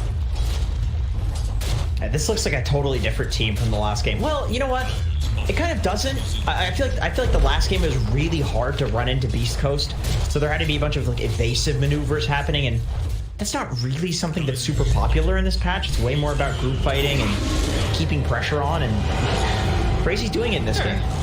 Oh, the arrow! He turned back into it at like the last second. Bryle's dominating. Hector has no game. No. There's nowhere for him. I thought it would go a little bit better. Well, they've just chewed up all of their towers so fast. Yeah, this CR4ZY, I like the idea of this Nature's Prophet, but it hasn't been able to make space. This is exactly why CR4ZY picked this Death Prophet instead of something like the Necro. And I think they probably would have picked Death Prophet even if the Zeus was still in the pool, because the tempo of this game that they're setting is just impossible for an IO Sven to keep up with, especially with an Underlord and a Nature's Prophet. Like, none of these cores do anything if they're playing from behind. I'm still surprised that they didn't opt to go for like an Invoker or something. Schofield trying to make the plays, trying to make room, throws out the hook shot, just trying to slow them down. He's dead. Comes out. Doesn't quite do enough here though. Owie though. A little bit frightened by that, so he'll back off. CR4ZY is there. He's just hanging triangle. CR4ZY's there. He's the only one outside of the triangle for now. He has to be. He's the only one who can, really. Yeah, exactly. I mean, you'd love for Whisper to be doing the same thing in another lane, but... Here, a reload coming in. Do they have detection, though? Got some sentry wards, but look their way down. Bryle making his burn, has his eyes over here. Stinger goes for the exorcism. Roar out over onto Stinger. He's not going back as poor Hector is left all alone without his buddy. Wow, that's a really clutch call that they pop the Exo and kill the Wisp before he reloads back out. That was like half a second left on that. And Wisp just gets out and all these abilities are wasted. That is a very good call. Oh, coming out now. Crazy. SA smoke, as Avo likes to call it, where you immediately poke after and go for more. That's not an SA thing. It's an old Elite Wolves thing, apparently, is what they say, but... Most of the Maran is there, but of course can leap out. Keizo already using the roar, but Beastcoast playing scared right now. Might be able to go get a pick off here on Aoi. They'll go Wrath of Nature. Bounce, though. Yeah, Crazy can just keep sweeping across, back and forth, and clearing Beastcoast out of their jungles. Whisper surprisingly has a decent game. He's level 10. I don't know if he took the tome or whatever, but he is actually pretty high level now. No. Goldo dropped that Pit of Malice. Delta split. They do have the roar up on the Beastmaster in a couple seconds. I think right now, Beastcoast, you know, we talk about that game of cat and mouse. Definitely the time. Well, look at this. They relocate him over to the enemy triangle because they know it's the only place that's safe to farm right now. They're up here with Hector? Oh, that feels bad. Cut the wave. That feels really very bad. That's not how you want to use this. 90-second cooldown just for that, man. I mean, again, they do manage to go and cut the wave a little. That's the best that they can do. You have the Orchid online now for Chris Luck, so they could make some sort of plays. Probably the only one they'll be able to take down is Aoi, but not sure about HFN here. I think, yeah, the pings are coming out. He is totally on his own, though. The moment his team shows, though, he backs off, which is a super good call. He was only pushing up there because he knew that Beastcoast was afraid to go on him because nobody else was showing. Unless there's some crazy deep vision, but there isn't. Crazy. Oh my god. Every time. I can't stop. That won't stop. Can't. Is that DJ Khaled?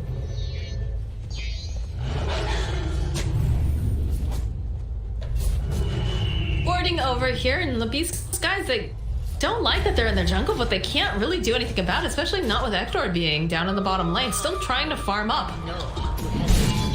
Have effectively neutered him in this game, it feels. Chance to get himself back into it. Work though with Stinger just grouped here with the Whisper. I love that Hector doesn't even have a TP.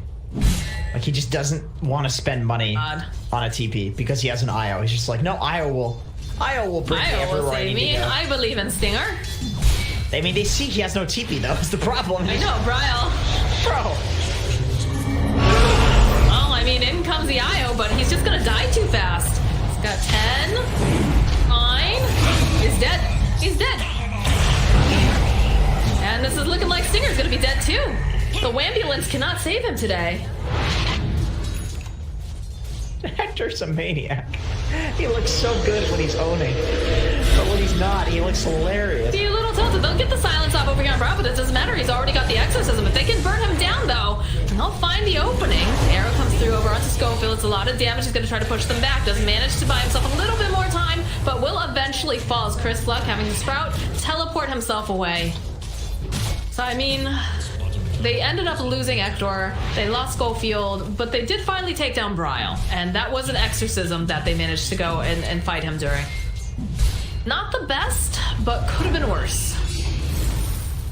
Yeah, I mean, the thing is though, like, at this point in a game of Dota, when you just have this much map advantage and everybody has so many items, it's like One has no leap charges left. He's dead. Okay. All right. KZY is the other question. I don't think so. I don't think they're fast enough. And he's got a blink too. No way. Back to farming. Double damage on Chris Luck. At the very least, that's a little bit of extra farm. Fight right away, considering. Crazy's just going to take Roshan, seeing that he just TP'd bot on Chris Luck. But, I mean, there is an Underlord. It's hard to fight Roche against this hero, but he's not interested. I don't think he can. First Roche of the game, gonna go over to the side of CR4ZY. Have to see if they can survive a little long. Man, yeah, okay, Hector learned his lesson, bought himself a TP scroll. Just one, though. Loves him some IO, but... Just one. Just in case his IO fails him. IO, I'm sorry, sir, it won't happen again. Just don't kick me. Ping's coming out that they can see that KZY's handing, and he's also got a Lifestealer bomb inside of him. Beastcoast just backing off for now. Oh, are they going to be able to go and grab Chris Luck? Changes his mind. That's going to be the FS bomb popping back out again. The Yules gets used. Chris Luck is dead, and now Schofield is going to be next. Wow, he just melts. Yeah, Medallion and also Deso. I think they have double Medallion. Let me see. No, just single Medallion for now. There's a Medallion over on the Oh, no, they do have double Medallion. Yeah, they're going to go for the Solar Medallion thing. Very cool. Make sieging very easy with this Lifestealer. You just rage, Medallion Solar him. Do the same thing to the Death Prophet when she actually has her ultimate up. I would just siege the side run right now. They absolutely can, and they still have the Aegis too, don't forget. They got the game. Very powerful. Exorcism's going to get used by Bryle. Whisper doing the best that he can, trying to just push out the wave. He needs the rest of his team, though, and I'm not sure they can fight into this Exorcism. They're too strong. Down again, HFN. A little bit greedy here, a couple of the impetus being thrown out. Whisper is going to get teleported back. Keep him alive. Not how you want to be using that, for sure. Another bit of malice getting dropped over here. HFN still having that Aegis. It's going to get held into place. It should be able to go and burst him down here. Nobody's going to be able to heal right back up again. Turning around, starting to feast off of Whisper over on the side. HFN, the roar comes through, though, from KZY. Buyback now coming out from Schofield. Looks like Stinger will pop on the back lines, though. Hector throwing out the stun. They want to try to punish Farrell. He's gone just a little bit too far here, but the Yules comes out. Buys him some more time. Chris Luck getting chomped away here by HFN. Schofield with that hook shot. It doesn't matter. HFN just going to town. Owie's got himself a triple kill now, because no one's paying attention over here to this little deer lady. There's an ultra kill on the position 5. HFN, though, perhaps he's gone just a little bit too far. He doesn't have that Aegis anymore, so he will fall as a leap forward. Chris Luck has bought back, tries to climb back into his own fountain. He can't do it. Moon Meander, now you can see those taunts coming out. Is it going to be enough? No, that's a rampage for Owie 2000. What is happening? Commendable from Owie that he didn't... Oh, Bryle. Oh, Bryle, you've waited around just a little bit too long, although Hector's taking too much damage. He's going to fall. The sick Jubates. That was sick. Dude, Owie didn't even try to go for that rampage, by the way. He just turned around and kept hitting the racks, and he's like, well, I guess if Whisper's going to walk in and die. Like, I watched him that entire time. It's like, I know he's the type of guy that's not going to go for the rampage because he's just so focused on the win. The one guy that's not going to go die for the rampage is Owie. I'm still so confused. Prize is mine. Dives, the rampage is killed.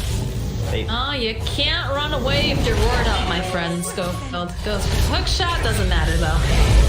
They call the game for that one. So, a 1-1. Yeah, it looks like CR4ZY bouncing back. Looks like a totally.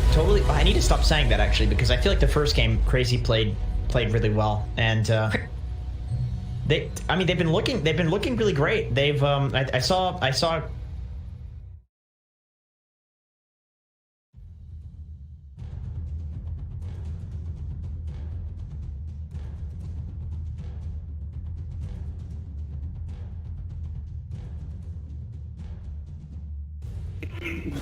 gold. He actually is going to go straight into the pipe here, opting to tank up even more. Rolling boulder from Zep misses again, but there's the best bomb, and this time Ohio's in trouble. Roar will come out, they have the magnetize, they get off the silence as well, and Ohio will get right click down. The Exorcism will go from Mushi, doing a decent amount of damage to Aggressive. The Borslow comes through, he has no infest, he has the armless toggle, needs to be careful, the Spirit Siphon coming out, the glimpse back onto Aggressive, gets him back in there. They get the Grave off in time though, the open wounds will come through, they have the kinetic shield. There's the black hole from the long ground. On to 3. Step as well as number 1 are going to get chewed down. 3 dead. Mushi gets a double kill. DJ, are you kidding me, from the low ground? DJ, God, the crowd here just goes insane as he hits the black hole of his life. And likely could just give this one up. The vision advantage with the Hawk does help. But nope, they're ready. They've actually got a smoke. They can bypass the Hawk with this, but there's no way they take this in time. Fnatic need to get out. Mushi is going to be stunned up by the boulder smash. They're going to come through. Shower looking for Ravage. Can't find it. Mushi pops the BKB early. Aggressive blinks in. Pops the rage as well. Still has his BKB ready to go. They really want to contest this and take it down as quickly as possible. They get the refresher for Ohio. It's coming out. Double Roar is ready.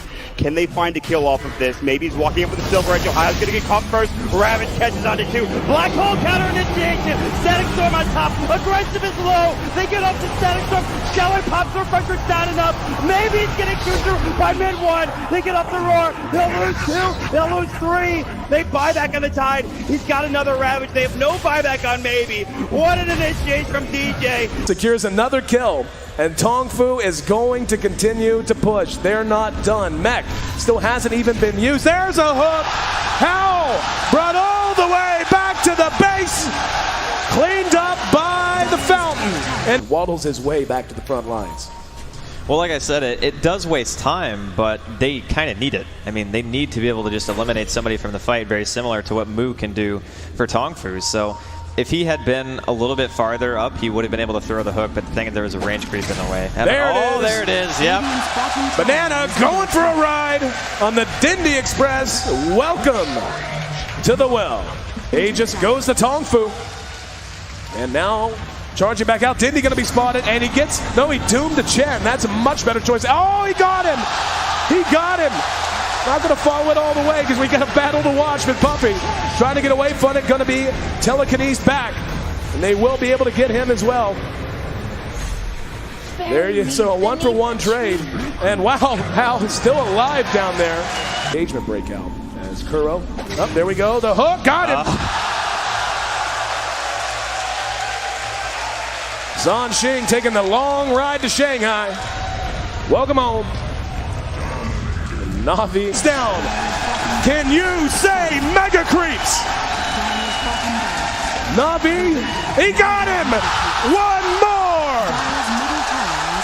This is what you call one for the road. Man, I can't. The game for IG. Who leads the way? I believe it should be Zoe. They're going to cut for the shorter path. They storm up the river. Patience from Zoe. Waiting in the wings. Navi's about to be caught. Oh, there's the sleep. The surge. He catches everyone. Oh, this could be a total disaster. Vacuum in. Ravage on everyone. The black hole as well. Light of heaven turns it around. Ravage as well. Stolen by Dandy. Are you kidding me? They turn it around. 4 heroes dead. 5 heroes dead. Chuan trying to survive. Chuan's gonna go down. Puppy talked about the Naga counter. It's Light of Heaven with his BKB. They turn it around. I don't even know how they're gonna do it. Standing ovation from the crowd. The last tower will be going down. Start the fight with that global and just try to blow up and get on top of that Zeus right away. Get into that backline. I mean, the Rubik and the Zeus are really starting to be quite an issue for them. Chalice is in with the opener, straight in with the lasso. The tower will fall, but they'll drag back the Ember Spirit into the torrent, cut him down with the Tidebringer. He's dead, but on the side, they find Arme. Arme's dead for 60, still alive at the moment. And all the use, the dodge, Anna up into the end, dodging the Echo Slam. Somnus, he's trapped here in the Sprout. OG, they'll slowly punch down the Kuka. The stolen Vision Jerax sets up onto FY. OG. That this PL will continue just to BT split push this game out, get more and more money, and that for me is still the biggest problem for Evil Geniuses. Where do you go with this? Fear needs to have that damage dealing item, but in order to do so he's got to drop either his TP scroll or sell the Ring of Aquila. And Sumail, blink, Dragon Tail stun. Garda's going to be here with the hookshot as well. They're going to fight Sumail. The Colt's Burn bought them a little bit of extra time, and with Sumail down and no buyback, Roshan is a very, very juicy target here for CDEC. Yeah, EG are going to know they're going for it, though. First of all, it would be pretty obvious from the lane situation, but they also have a good ward around the river area to see that CDEC are moving in there now. I don't think EG are interested in contesting this 4-on-5, but maybe they can delay it long enough for it to be a 5-on-5 if they Ice Blast and Fissure properly. There is no hook shot. They're all together. PPD, here comes the Ice Blast, ready for the dog! In from Universe! It's a disaster! DDEC! They're going to get wiped from the face of the earth, apart from aggressive. He'll jump out, but the wombo combo perfectly hits from Evil Geniuses. And now they will take Roshan. Samael is back, they'll get the egg into the Immortal. OG right behind Ame.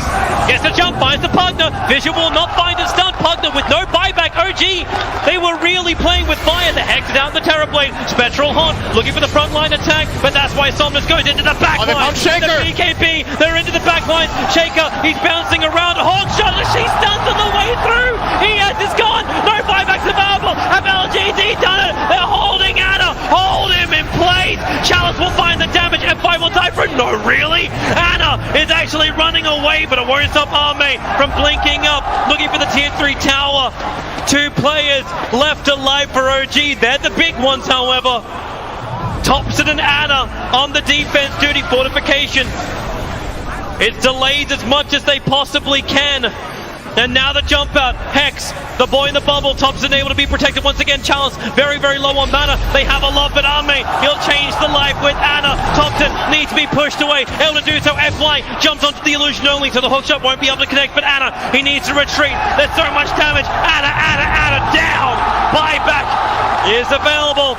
They still have not taken the mid racks. OG are just trying to delay LGD for the moment. 5 heroes around. The bubble is there protecting the melee racks. Anna, Sunder by once again. The Sunder switches to life. Arme's back up to full health, but the damage from Thompson, it's good enough to kill off the bait. Buyback is there. Somnus leads forward. They just keep bunching them around, but they're still battling from inside the bubble. Pugner will come to the world living LGD. They're going for the GG push. They're going up the tier 4 towers. OG, they have to hold the line. They have the numbers. 7 from the side with a take on Arme, but no!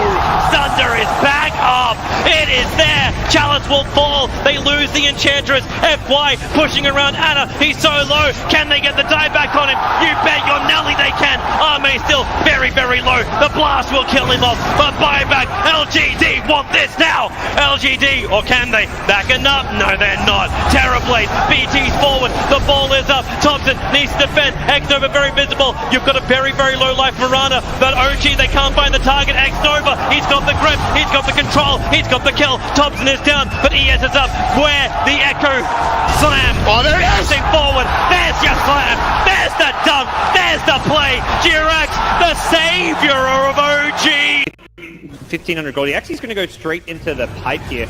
Look, opting to tank up even more. Rolling boulder from Zep misses again, but there's the invest bomb, and this time Ohio's in trouble. Roar will come out, they have the magnetize, they get off the silence as well, and Ohio will get right click down. The exorcism will go from Mushi, doing a decent amount of damage to that aggressive. The Borslow comes through, he has no infest, he has the armlet toggle, needs to be careful, the spirit cypher coming out, the glimpse back onto aggressive, gets him back in there. They get the grave off in time though, the open wounds will come through, they have the kinetic shield. There's the black hole, from the low ground, on to 3, Zep as well as NM1 are gonna get chewed down.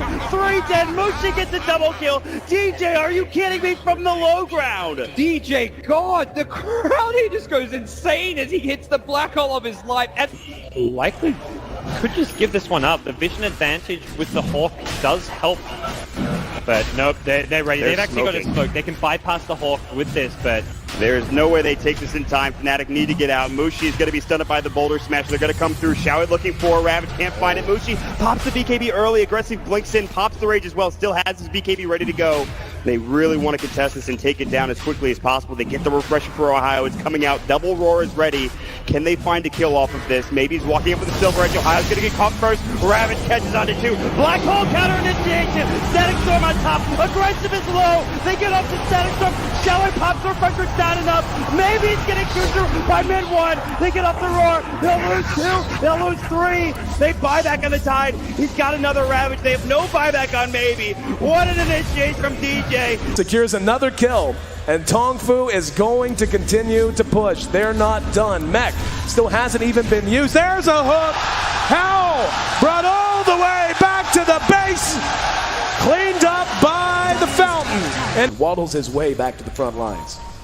Well, like I said, it does waste time, but they kind of need it. I mean, they need to be able to just eliminate somebody from the fight, very similar to what Mu can do for Tongfu. So if he had been a little bit farther up, he would have been able to throw the hook, but the thing is there was a range creep in the way. And there it is, yep. Banana going for a ride on the Dindy Express. Welcome to the well. Aegis goes to Tong Fu. And now charging back out. Dindy going to be spotted, and he gets, no, he doomed to Chen. That's a much better choice. Oh, he got him. He got him. Not going to follow it all the way because we got a battle to watch with Puppy. Trying to get away from it. Going to be telekinesis back. And they will be able to get him as well.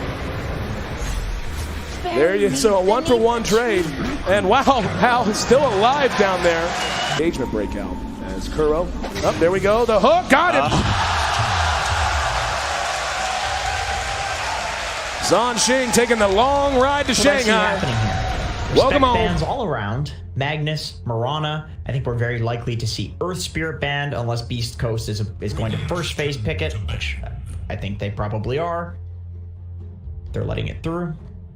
Rubik is going to get map though.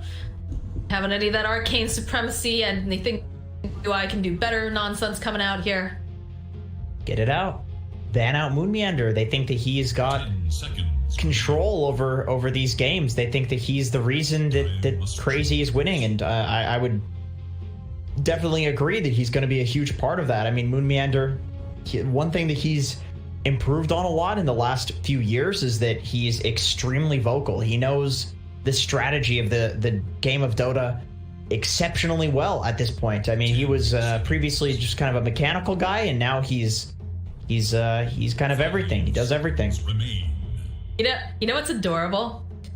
So I'm friends with Moon Meander's girlfriend, and she put up a little video. It's her watching the stream, right? She's sitting in bed, and the cat is like freaking out in the corner. She's like, I know, I'm so stressed out too. And I just thought that was so cute. The two of them just like, come on, we gotta make sure that Moon wins this. We can't be knocked out right now, because she is, of course, also the manager for Crick. I thought that was seeing how the rest of their 10 seconds remain. Dress right now. I can only imagine how the player. Yeah, that's interesting that they have like a cat as a manager. I didn't know how that would work out. You'd think like Moon's girlfriend would do it or something, but I could see why the cat would be stressed in this situation. You would like this cat. It's a chonky little cat. Oh, no, you like chonky.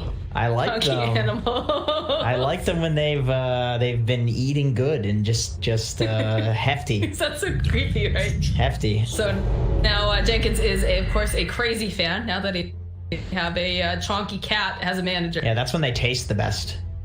When they're. Anyways, yeah. So Lazy Lotus, of course. Horrible cat. Yeah. 10 seconds. What's the cat's name? Anyway, it doesn't matter. Okay. No. Peanuts. 5 seconds. I want to say it's Miggy. Something really cute. Anyways, I can talk forever about cats. Everybody knows that. I like cats. Made fun of it, about it all the time. Phoenix pickup though, and a Crystal Maiden. So trying something a little off. While pulling some new stuff out, maybe roots off or whatnot. Yeah, really hard to predict these game threes because God, oh man, this is gonna be a Chris Luck. I know it's gonna be a Chris Luck Snapfire. Is it Chris Luck Meg? It's a Chris Luck Snapfire, man. Nico's been playing this mid too. I already know it. Pubs. I pubbed with him. I pubbed with Chris Luck like a week ago when he was Snapfire, and he was so useless. I went like 36-2 on Weaver or something. It felt like. Oh no, Jenkins is so triggered. Oh, just okay. Here's the thing about this hero. Like, you need some side lane core. Okay, number one, if it is a mid Snapfire, which I would assume it's going to be a core Snapfire because they picked it with the Crystal Maiden in the first phase, so I would assume that they're picking this because they can flex it. And whenever you do have this hero, you really definitely need to have some sort of like side lane cores that can both be like semi carries. Some like Nature's Prophet, or even like a Sand King. You wouldn't want like a Clockwork off lane, for example, if you have a Snapfire mid. You don't really want a Clockwork off lane. Sure, and it's for similar reasons, right? It's so. I think, memes aside, in competitive, this is definitely a lot better because you actually have people that you can play with and you have the whole draft figured out and you can talk about it. Okay, so Snapfire to counter the Phoenix, Axe to pair with the Phoenix. Great lane. You've all the dot damage, and then of course you can protect the egg with the Berserker's Call. So kind of countering the counter to some degree there. 10 seconds. Trying to think what we want to see in the off lane. I mean, obviously you could go for something like Faceless Void, right? 5 seconds remain.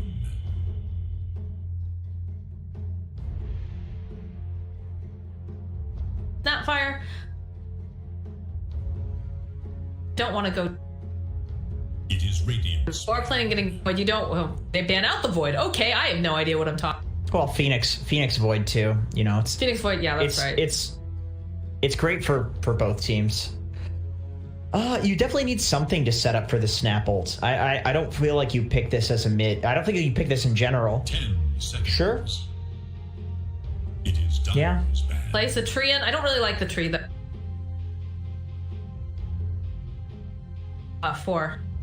You could see M4. You could see M4. You could. I could see. But I don't like it as much. I don't like Schofield on a Christmas. Oh, what about Clockwork? I mean, that seems fairly obvious. You Clockwork cogs into Snap ult. That seems pretty good. 5 seconds. Possibly it might get banned though. I mean, considering it's been a hot pick in this series. Maybe it'll get banned. Tiny still available, surprisingly. Although I don't think you want to pick this if you're Beastcoast. Tiny feels really horrendous against Phoenix. You just cannot help in any way against the egg. Holy. Then again, I suppose you have the Snapfire, so you already deal with the egg. Then again, we're really fixating on this being like a Snapfire core. Maybe it'll just be flexed to be a 5 position or 4 position or something. I mean, we've definitely. I think it was Moose actually that was playing. Ran the snap. I mean, we're just we're all banking like, oh, we're gonna be Chris Luck mid Snapfire, but they could. It's just a gut feeling on like I know he's been picking it in pub, so it's like he's just super excited. All right, guys, let's bring it out. It's been going really great. I've been winning. I mean, Hugo ran it over in the game. Yeah, I watched Abed play it in a game yesterday actually too. So 5 seconds. People are experimenting with. Not sure this is the time to be experimenting with bracket, but it is just a really good pick off against the. Not gonna have a game. Phoenix shouldn't even skill egg. Going to die. Yeah, you have very fast. Well, yeah, that's why they pick the axe. It's like it's cover. You know, you can't pick nothing with the Phoenix egg against the Snapfire. Once you get the later levels, though, the Snapfire is not so good against the egg. It's just takes off like a lot of the hits, but not enough. Phoenix is just nuts in the late game. All right, let's see. Both teams need some sort of. Well, actually, Crazy doesn't necessarily need setup. The Axe alone, if he can have a good game and pair it up with the Phoenix, he probably will be good setup. But Beastcoast definitely needs some setup. So let's see. Kunkka would be good for them. That's not banned, surprisingly, even though it was highly favored in the previous games. I mean, they did ban out the Rubik pretty early. Are they planning to just go real big and grab themselves like some? That could be cool. That would be interesting. Elder Titan's a little scary. Yeah, there's literally no counter to that, which is really annoying. You can't BKB Lincoln's that at all. That's all. No.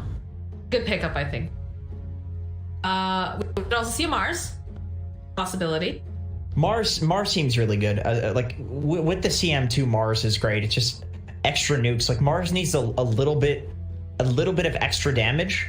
Like a CM Mars can kill almost anybody just with those two. You know, CM ult, Mars spear, Mars ult, CM root to set up the spear. Okay. Centaur and Sure. Okay, so you can run away, you can disengage, or if you know that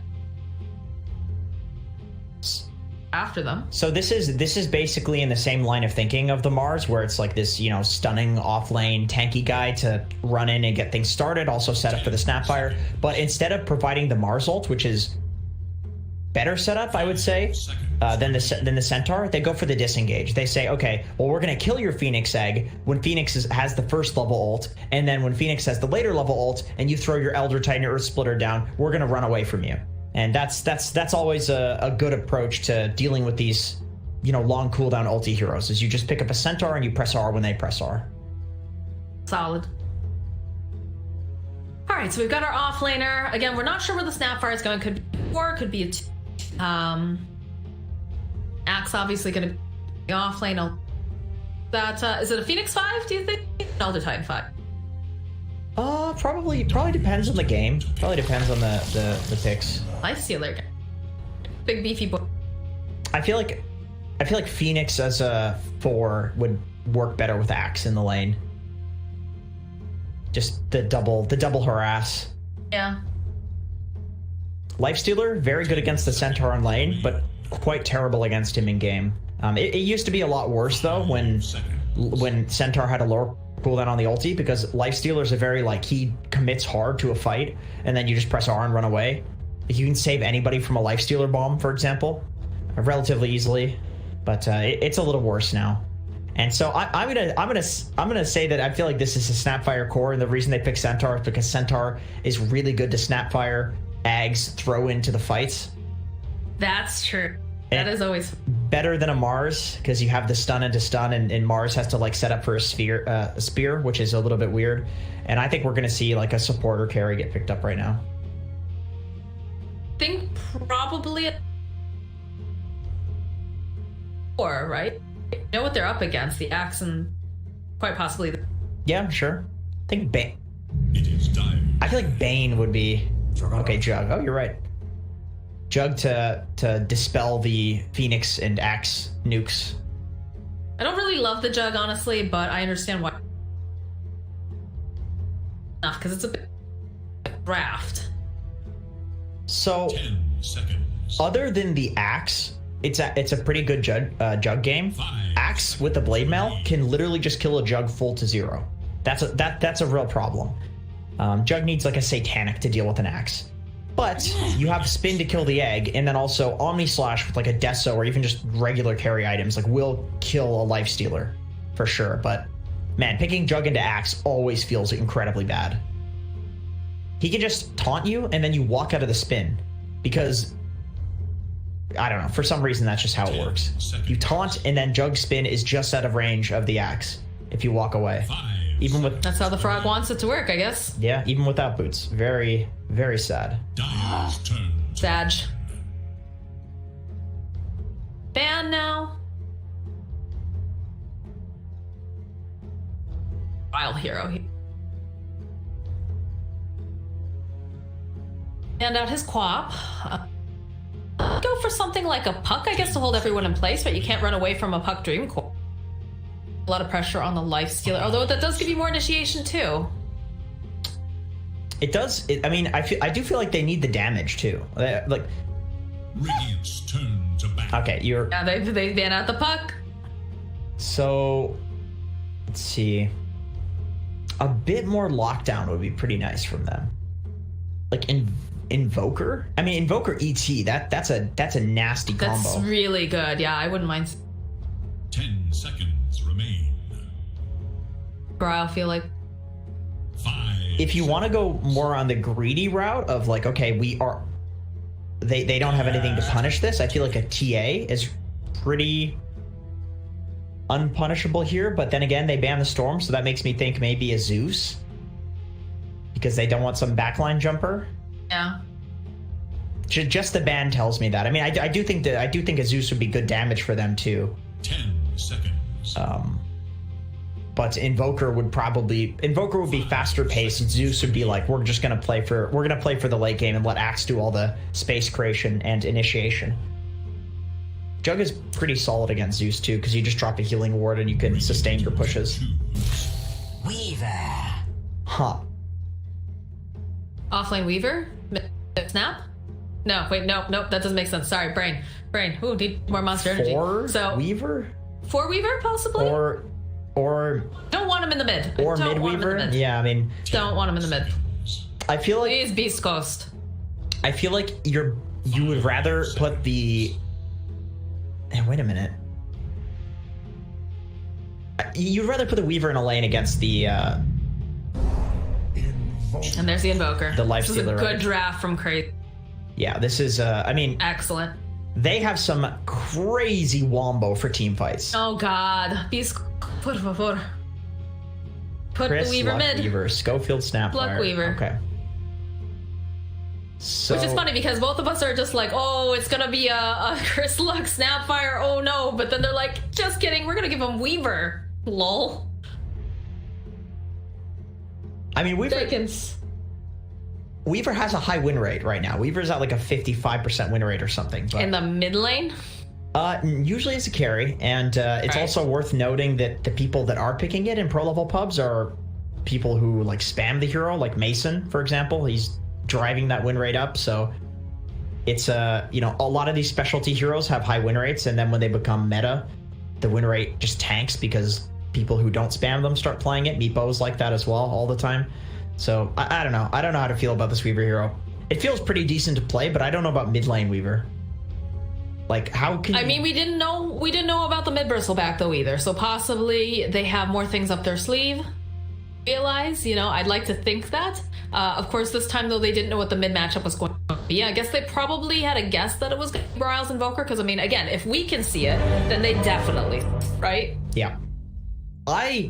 This is a beastly axe game. You can kill both of the enemy win condition cores with a blade mail. Weaver and Juggernaut cannot play against axe, even with 1.5x his farm. They literally need to have like double or triple axe's farm to survive against him. If KheZu has even a remotely good game on this hero, he is going to dumpster. They don't even need Bryle. Bryle doesn't need to play the game. HFN and KheZu with the infest bombs, that's going to be enough. Sunstrike too. Bryle can just go play Maple Story or something. He can join Ana over there. And he actually can. And the thing is, like, he doesn't need to do anything because he's just going to be using Sunstrikes with infest bombs. This is such a good draft from Crazy. Might say it's a crazy good draft. Already dropped Crazy a few times, and you didn't. You did, and you also put the Beastly in there for the Beastcoast too. So talking about Crazy. I did, yeah, I did. It's easy to. It's weird how the brain works like that, you know.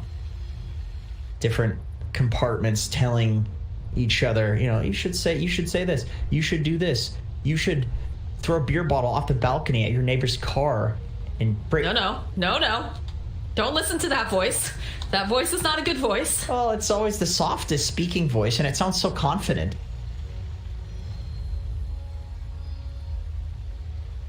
I have to have an intervention in Canada for Jenkins. Hey, don't dox me.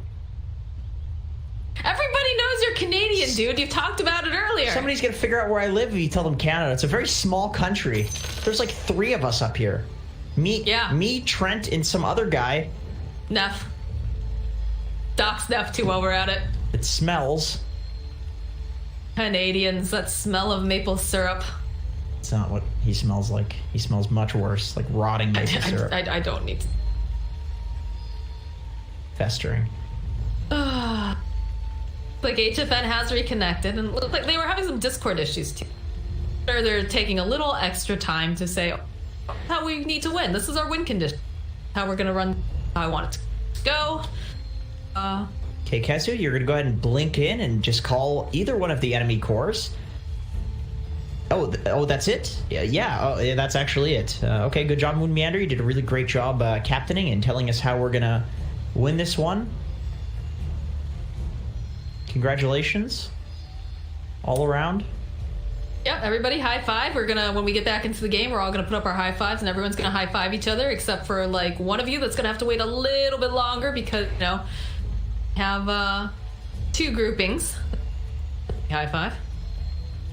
They should make AoE high-fiving a thing, actually. I don't know why that isn't. Just, yeah, like 5, like everybody high-fives each other. Well, technically people have 2 hands, right? So you should be able to high-five 2 people, at least. Like a... Not programmed in. We don't have that technology. This is a game that's still, you know, beta. Really, they should have thought of this. You know, it's just so obvious. And feet too. They should add feet in there. I don't even know what you call that. It's not a high five. Oh, we do that up here in Canada. It's a low foot. Yo, hit me up with a low foot, gross. bro. No, it's not. That sounds gross. There's nothing gross about it. Feet are gross. Sometimes when like the toe jam collides with each other, and that can be gross, but yeah, that sounds very gross. For the most part, it's very sanitary, actually. That sounds sanitary. Talking about that. Alright, thank God we're ready to go. We can stop talking about this. Got a bounty set on the Elder Titan. Ready and raring to go. I feel like Chris Luck did not press that on purpose, because I feel like that seems very random. But you know, oh, maybe he's got a thing for Howie. He's like, man, really feeling like a guy, or not him actually. Yeah, he can't. The other. Yeah, he can't do it. Nobody. Like, I don't know. Nobody wants to play through their teammates. Oh, it'll be so fun when my teammates kill Howie. It's not even like tilting. That's not even a good taunt. It was an accident. Surely. Pattern here. All right, we'll go with that. Man, remember that day that Monkeys went and he gave the offensive tip? What a day that was. I do remember that. That was 30 seconds and counting. TMA person. It's true. Kind of hanging out over in the pit. So not about this Weaver pick.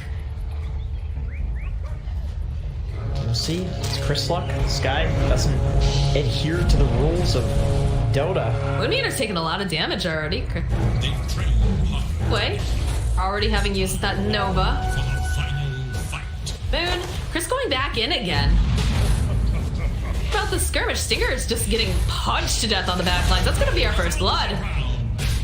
Try to slow them down, but Beatty here. Did I hear a squeak?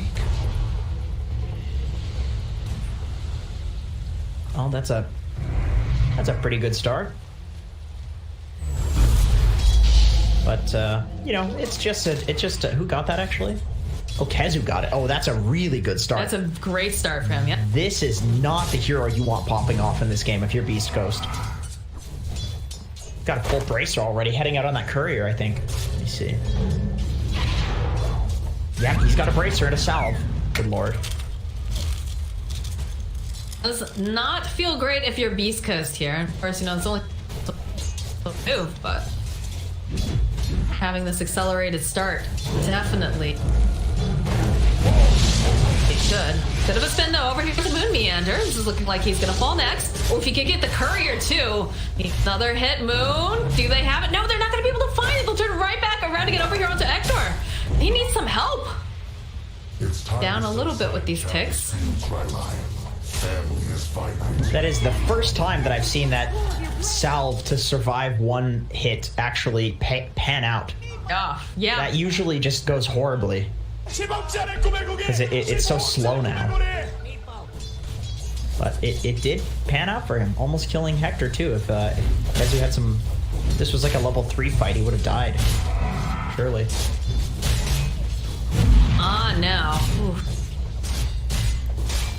They can with the harass, but again, it's a Crystal Maiden. Days. Opting to go for the level Arcane Aura. Oh, Chris Luck though. Murdered by Brile. That's not how you want to start. Just a Sunstrike snipe under the tower. Bullied him a little bit too hard. Weaver doesn't have the greatest stats at level 1. In the early levels, I should say.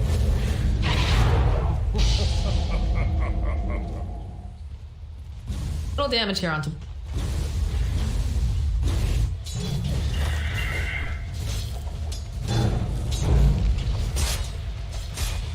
And Brile is 4. Chris Luck is 2. Oh, that hurts. Yeesh. You wanted that. Haven't been paying attention to anything going on here in the bottom lane though. Not really that exciting though, right? over here on the Whisper. He's just gonna go stomp. A couple hits off over onto HFN. Schofield is been running around in circles here with Owie.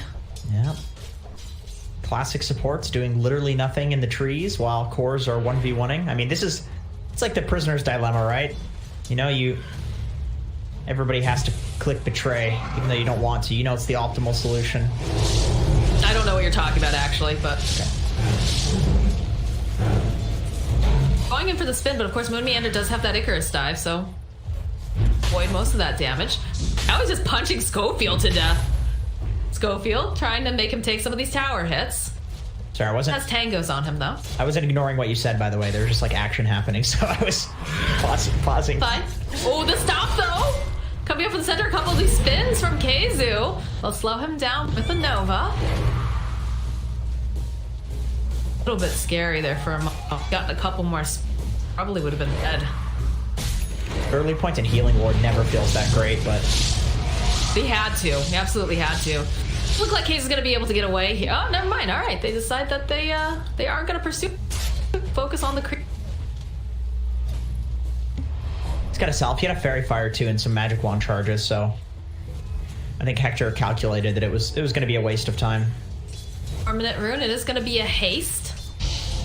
Now making his way over here. They're going to pick it up, turn back around again. They do have a cookie hop. They'll get the slow off, though, to start.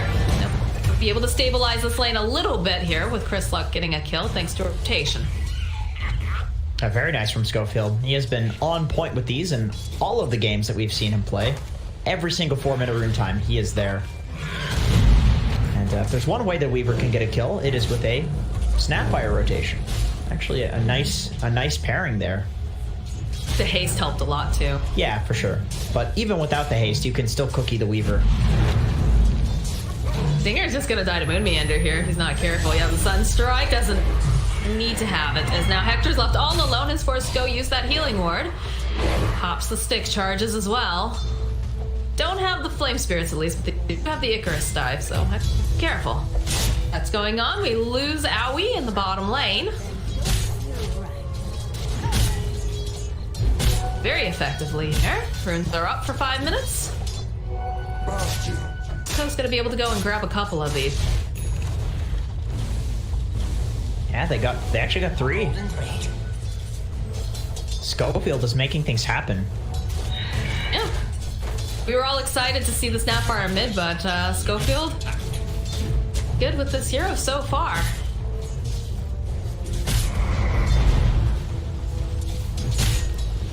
I've seen him play a lot of this. I think usually it's Moose. Yeah, I mean Schofield is a big Snapfire player. That's the funny. But isn't Moose coaching them? I think so. So that might be the other reason why we're... Yeah, maybe. I remember Schofield did spam this hero when it came out, and he kept playing it when it was being played as a 5. I think everyone would. Yeah, but he continued playing it though, even like other people, it kind of fell off for them. He's a fan of this hero. They have the vision over on the side. They know that set it over. Have a ward. They can spot out that he's making his way too. Away here. Oh. Foul bird. Get it. It's really offensive to turkeys. Say it's also foul. A nice Sunstrike. Cookie hop jumps forward. They'll turn it back around again. Thanks to the time lapse. Moon Meander's not looking too healthy here. Be able to go Icarus dive himself away. No bugs. Top lane. Stinger. Only level 5 on the axe. Otherwise, dunk there. Just proceeding to creep cut. There's not much that Jug and CM can do about this at this point. And even if Chris Luck rotates, it is just a Weaver. It's not some stunning hero. Usually it's some like Spirit or Invoker that's rotating on you, and it's just devastating as an axe. But when it's a Weaver, I don't think you're all that afraid. Although Schofield, that's a different story. Schofield's making his own rotation as I said the cookie. Hiding on the side. Not gonna go and hard commit on this. No, anyway. Sunstrike being thrown out again over onto Chris Luck. Look at the Icarus dive. He's not gonna be able to survive this, so it's gonna fall. Schofield will just over here in this mid lane. Can't do a whole heck of a lot except trying to push back in case he finds a kill on Stinger. He's after Hector a little bit here, but... Yeah, Stinger literally just walked up and got battle hungered into taunted. CM is one of the biggest feeder heroes against X. It's so easy to just run her down, even with level 1 battle hunger. That's all you need.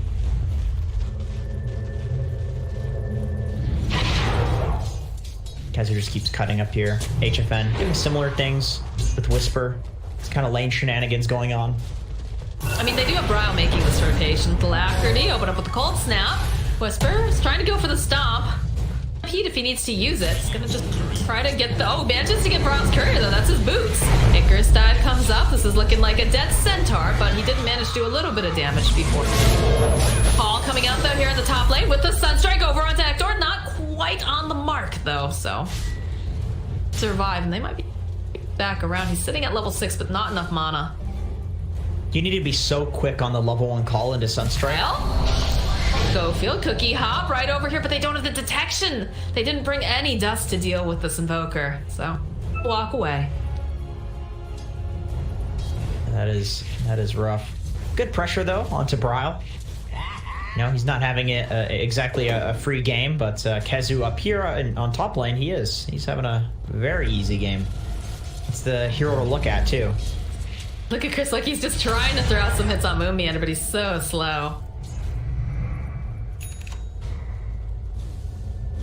Owie. That though in the mid lane, Brile's back. Chryslike just gonna TP away. They know they don't have anything to cancel it out. Paying attention. There's gonna be the Stampede as they do manage to find the kill on Kate. Finally here with the rotation of the top lane. Yeah, but Hector dies first because he spun and then KheZu taunted into the Sunstrike and they actually hit it. And they timed it so that as soon as the Sunstrike hit, he immediately dunked. So Hector could not do anything.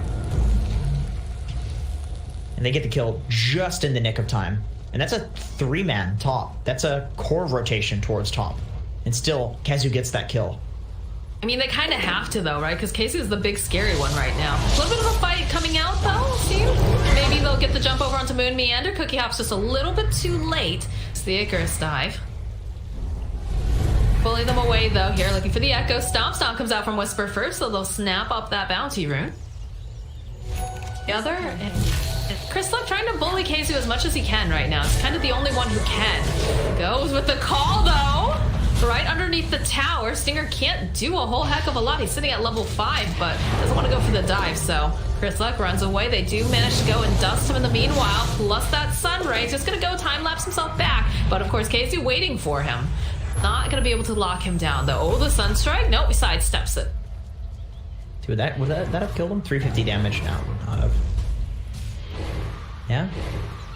Would have spooked him for sure. KheZu almost has his blink. He's about halfway there. Should be quick with these items that he has to farm that. And they'll start to throw out some of these Mortimer kisses. Have enough, they actually force out the egg. Dude, Schofield's a maniac. He was trying to force the egg. He was thinking about it. And then a little shredder. That is such a Schofield play. You gotta risk it for the biscuit, man. What a character, man. Favorite SA players.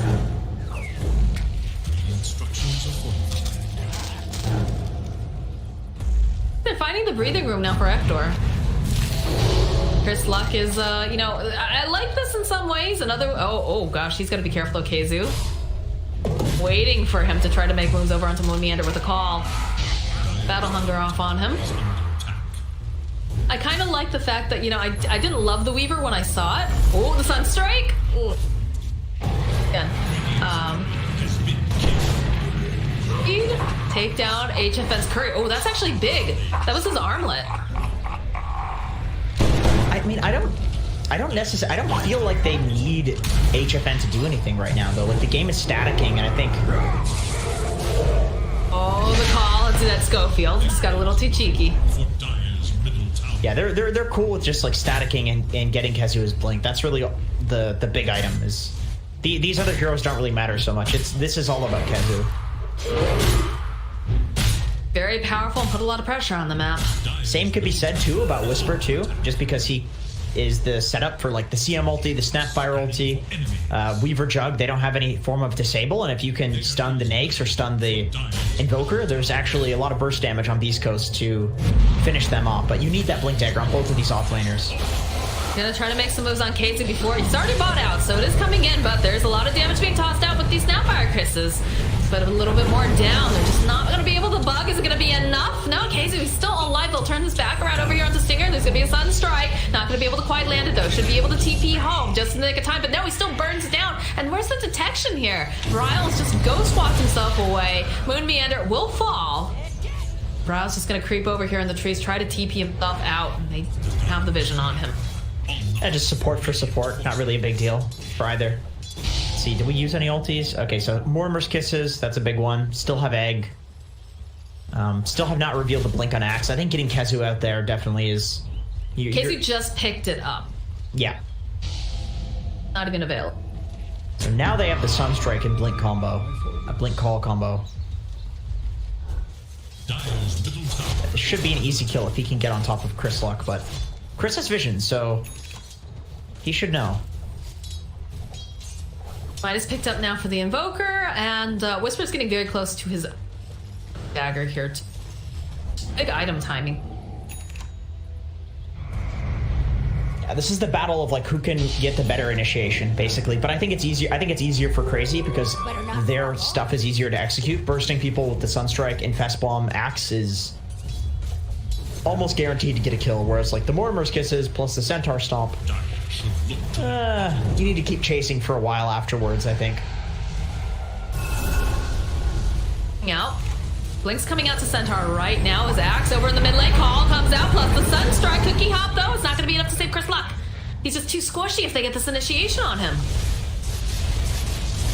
They see Schofield. Does have the Blink. There's three of them over there. The jump forward from Whisper manages to land over on Team Movie, and it's going to just get taken out immediately. KZ now, he just can't get away fast enough. That'd be a kill for Whisper, a kill for Schofield. Good reveal there, coming out from both teams. Yeah, battle. This is the battle of the Blink initiators, man. They're both coming in clutch too. Like that's exactly what you want for both Blink reveals. I think you'd probably prefer to kill Hector, but Chris Luck is great, and getting the return kill on 2. He's fine. He's got a rage TP. I was about to say, like, there's 3 people down here. There's no way that he continued to boost. Greedily farm over him.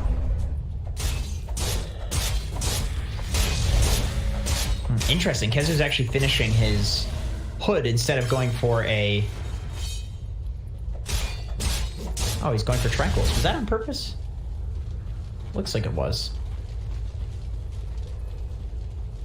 Well, sometimes you can, like, if you have, you know, Windlace boots. Yeah, I know. But people are going for Tranquil's Axe these days, so. Littering over there. Dropping his salves that he's dictating. Kezu's a bad person. He was laughing at your comments earlier. He was sitting in chat. Which ones? I forget which. You were talking about, like, speaking languages, and you said something weird, like...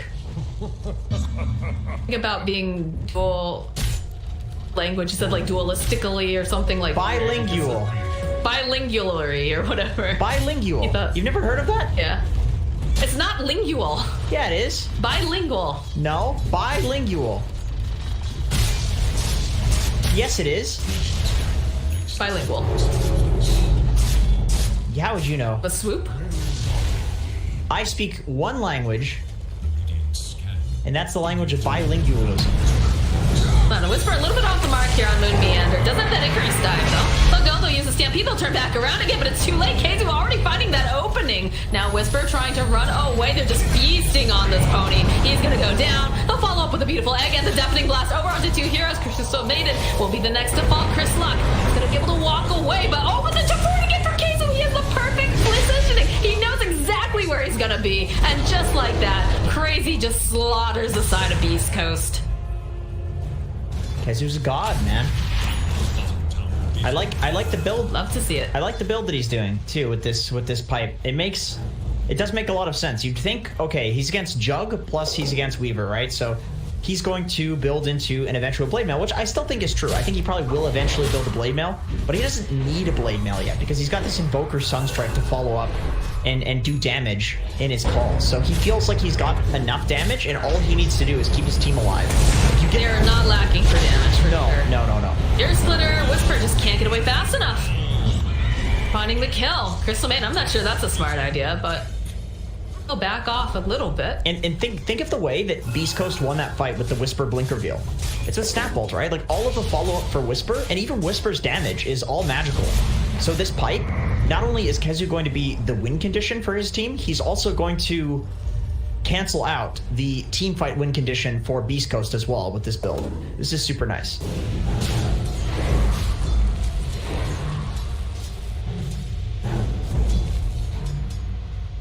Then with the 4K net worth lead going to the side of Crazy. And like you said, you know, this draft just looks so good. You've got the Invoker to follow up with damage. You've got, you know, the out of KheZu. And of course you've got the Elder Titan having that natural order.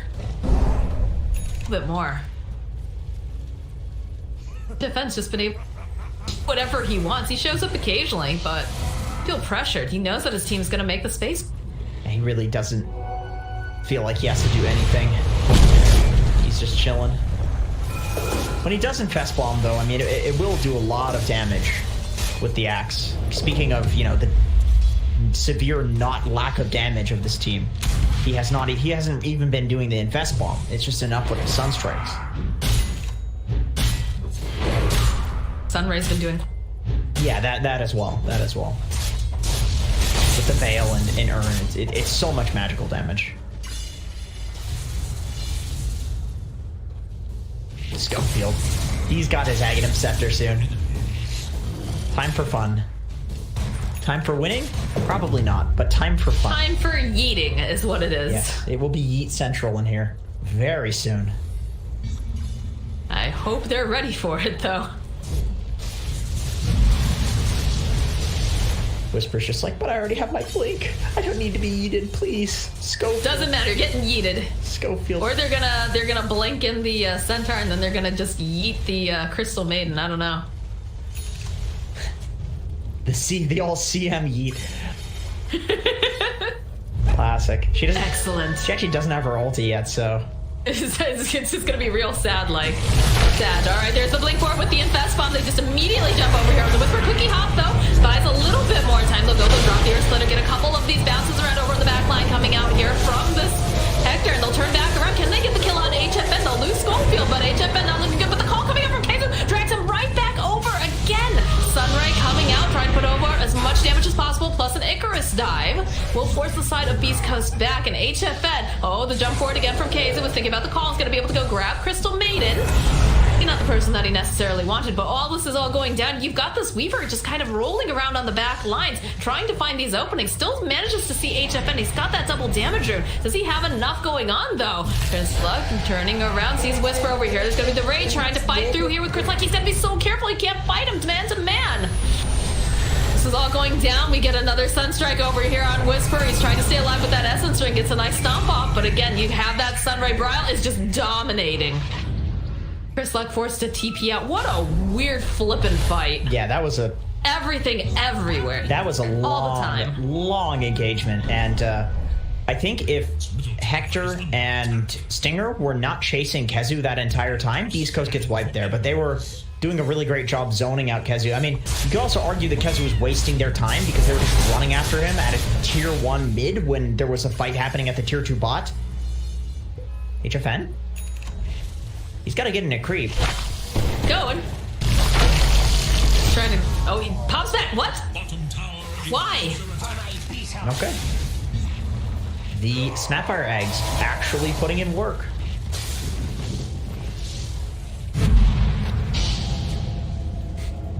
Very strange. Middle tower is under attack. Yeah. This is why they picked the Weaver Snapfire. It's the classic bug yeet combo. Classic. Works every time. The Elder Titan is up over there. That's just gonna go and take down this tower.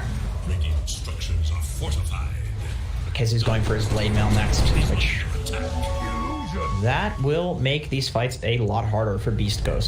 Radiant's That is a lot of damage. Smoked up, making their way over. Know that they really want this tier 1 in the bot lane. Bryle and the goat walk.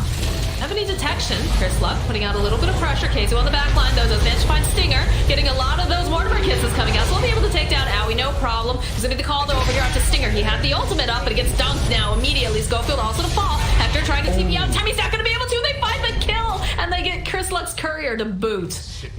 And Chris Luck, or rather, nope, Chris Luck managed to get out. Okay. Poor Owie, just sitting in the trees. It's an entire Snapfire ult to the face. Look at him. He's just ready to keep on rolling. Knows that Whisper's over there. There's going to be the E coming in. Oh, but they cancel it out. They managed to take down the creep, so be able to do it. Now, all of a sudden, Case is all alone here on the wrong side of the map, but he's still very powerful as Brawl still manages to jump on over. Got Moon Meander getting held into place with the root. Nice deafening blast is going to push them back again. Schofield and Hector are such a huge part of these fights. Like, they could maybe have capitalized on that if it wasn't for those two being dead. And I mean, that's exactly why CR4ZY was making plays that are so aggressive, because they know that these two heroes are really important for fighting. Like, Schofield is like the X factor. Yeeting somebody in legitimately can catch CR4ZY off guard and get a kill that they're not expecting, just because the range is so huge. And then Hector is all the damage. So aggressive. Killer bomb in him, and he's gonna be able to go and find Hector immediately, though, trying to spin, trying to stay alive, has the Manta, but again, the blade mail. Nice stomp coming out here from Owie. There's gonna be a Sunstrike being thrown over again, and gets get that dunk off. There's no game for Hector right now. Stinger throws out that root over here at the Bravo to be able to turn it right back around again. Good call coming out again from KZ as they'll find the kill. Bryle's unstoppable. Yeah, that is the best thing that could possibly happen, where he spins when the blade mail is going, because, you know, it doesn't work through Magic Immunity now, which very good for these Magic Immune heroes, but still. Oh my god, damage. How? Where? Blade mail Sunstrike. KZ is just playing out of his. I can barely catch my breath casting these fights. I can't imagine how it must feel right now playing Beastcoast, or rather being Beastcoast and just having these fights happen non-stop. Aegis for HFN. 11k gold lead at 25 minutes in. They need a Yules on somebody to deal with this Axe. You cannot play into Axe with Weaver, Jug as your cores without a Yules. Still can't believe the pick. Schofield's actually going for an Ether Lens. That's crazy. Come on. Ether Lens. That's psychopath shit. What are you doing, Schofield? Where's the Yules? He really just wants to yeet people that much farther? Aiden. Blink. Weaver, they have to know that this is a Nefest bomb. There's no way it's not. Kids has just been playing aggressively.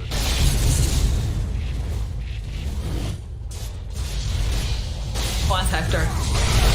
Jump forward again, Infest bomb, followed up with the Cataclysm. He does manage to go and dodge some of it, but Schofield's gonna fall, and now can Hector get away fast, and it's not looking good. He's gonna have to try to go running back away. They've got the Crystal Maiden ulti, and no one's been able to stop him just yet, so she's doing a decent amount of damage, but it's just not gonna be enough as HFN finds himself another kill. Goes right back in again, triple kill now for HFN as he takes down Whisper. The egg goes off. He's gotta get immediately healed. The rest of the team. Oh, this is looking not good for Beastcoast. Okay, now I understand why he's not going for a Yules, by the way, because he's expecting to gobble up people from the Axe call to save them from that, which I don't think that's enough. It doesn't look like it. It doesn't look like it. It's interesting though. This is insight into the mind of a genius 10k MMR player, but you know, some of these geniuses, they have some crazy ideas as well. There's the yeet. A little bit of a yeet. Whole heck of a lot other than shock there. Makes a funny noise. That's always good morale boosting. It is value, right? Sometimes you just gotta hit the party horn. Yeah. Luck, don't stick around. So much danger, all the danger. You have awards knowing how much danger. Get about doing it anyways, alright. Seems seems like a horrific idea. Yep, that's a dead Chrislock. I'll follow up though, might be able to go get a kill, but no, it's just not enough. Whisper here, Hector trying to go back in, has his eyes over here onto Owie. There's gonna be the buyback coming out from the Weaver. Owie trying to juke around here, does manage to get the lifestealer in him, but Bryle finds a double kill, gets the kill on Scopo, the turn back around, it's a dead Hector. He has no buyback. Now the rest of the team forced to run away. Chrislock cannot be here. Just bought back. Bought back on Whisper. The saving grace is that there are tier 2 still alive in the side lanes, and I think it's too early in the game to go for Throne. The death timers are too Yeah, short. at least they have that going for them. Yeah. Not bad.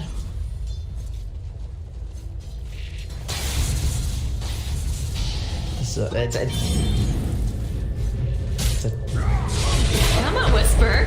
Come to Axe. A fall with the Earth Splitter. Even need it. They're just playing with them. Bryle kid with the KS. Didn't even get it. He tried. Oh, he still. Can't KS a TI winner, bro. Gotta pay your dues first. Making short work of these tier 2s though now. I mean, Beastcoast is having a rough game, Moxie, but I wouldn't call them tier 2. That's really rude. Wow, dude. Way to put words in my mouth. Fight me, Jenkins. Got him. You'll lose. This is obvious. Sunray coming in, trying to keep HFN nice and healthy. Still has that Aegis on him. They just have to watch him chunk through their tower. They can't do anything about this. Plus 304 damage. Coming in hot, but I mean, you unload everything on HFN. You still have to kill him a second time, and he's very powerful. Decide if they want to. They're happy with this. They need to get that tier 2, and already Bryle just TPing down to the bottom lane. He's going to start clearing up these creeps and get it ready for the rest of his team. Bit of a cookie jump over here. Might be able to go burn the Aegis. Okay, is it just a second too late here for that call? Cataclysm already getting used. Showing some signs of life. The next label play. It's a fight in them, but oops. Still very, very difficult. I almost feel like if you're crazy, it's almost a pain because HFN. No, used to be it, but hold that thought as Casey jumps in, grabs the hold over onto Whisper. Him down very easily. A couple of these bounces, though, just getting knocked back here as Hector trying to find this opening. As we have a kill on the back line, Schofield goes down. Hector now run away, trying to get back to the rest of his. A lot of they've given up. They call GG. Beastcoast has been eliminated from this tournament, and Crazy will be going forward. I mean, shoutouts to Crazy for having such a difficult first game and then bringing it back in such a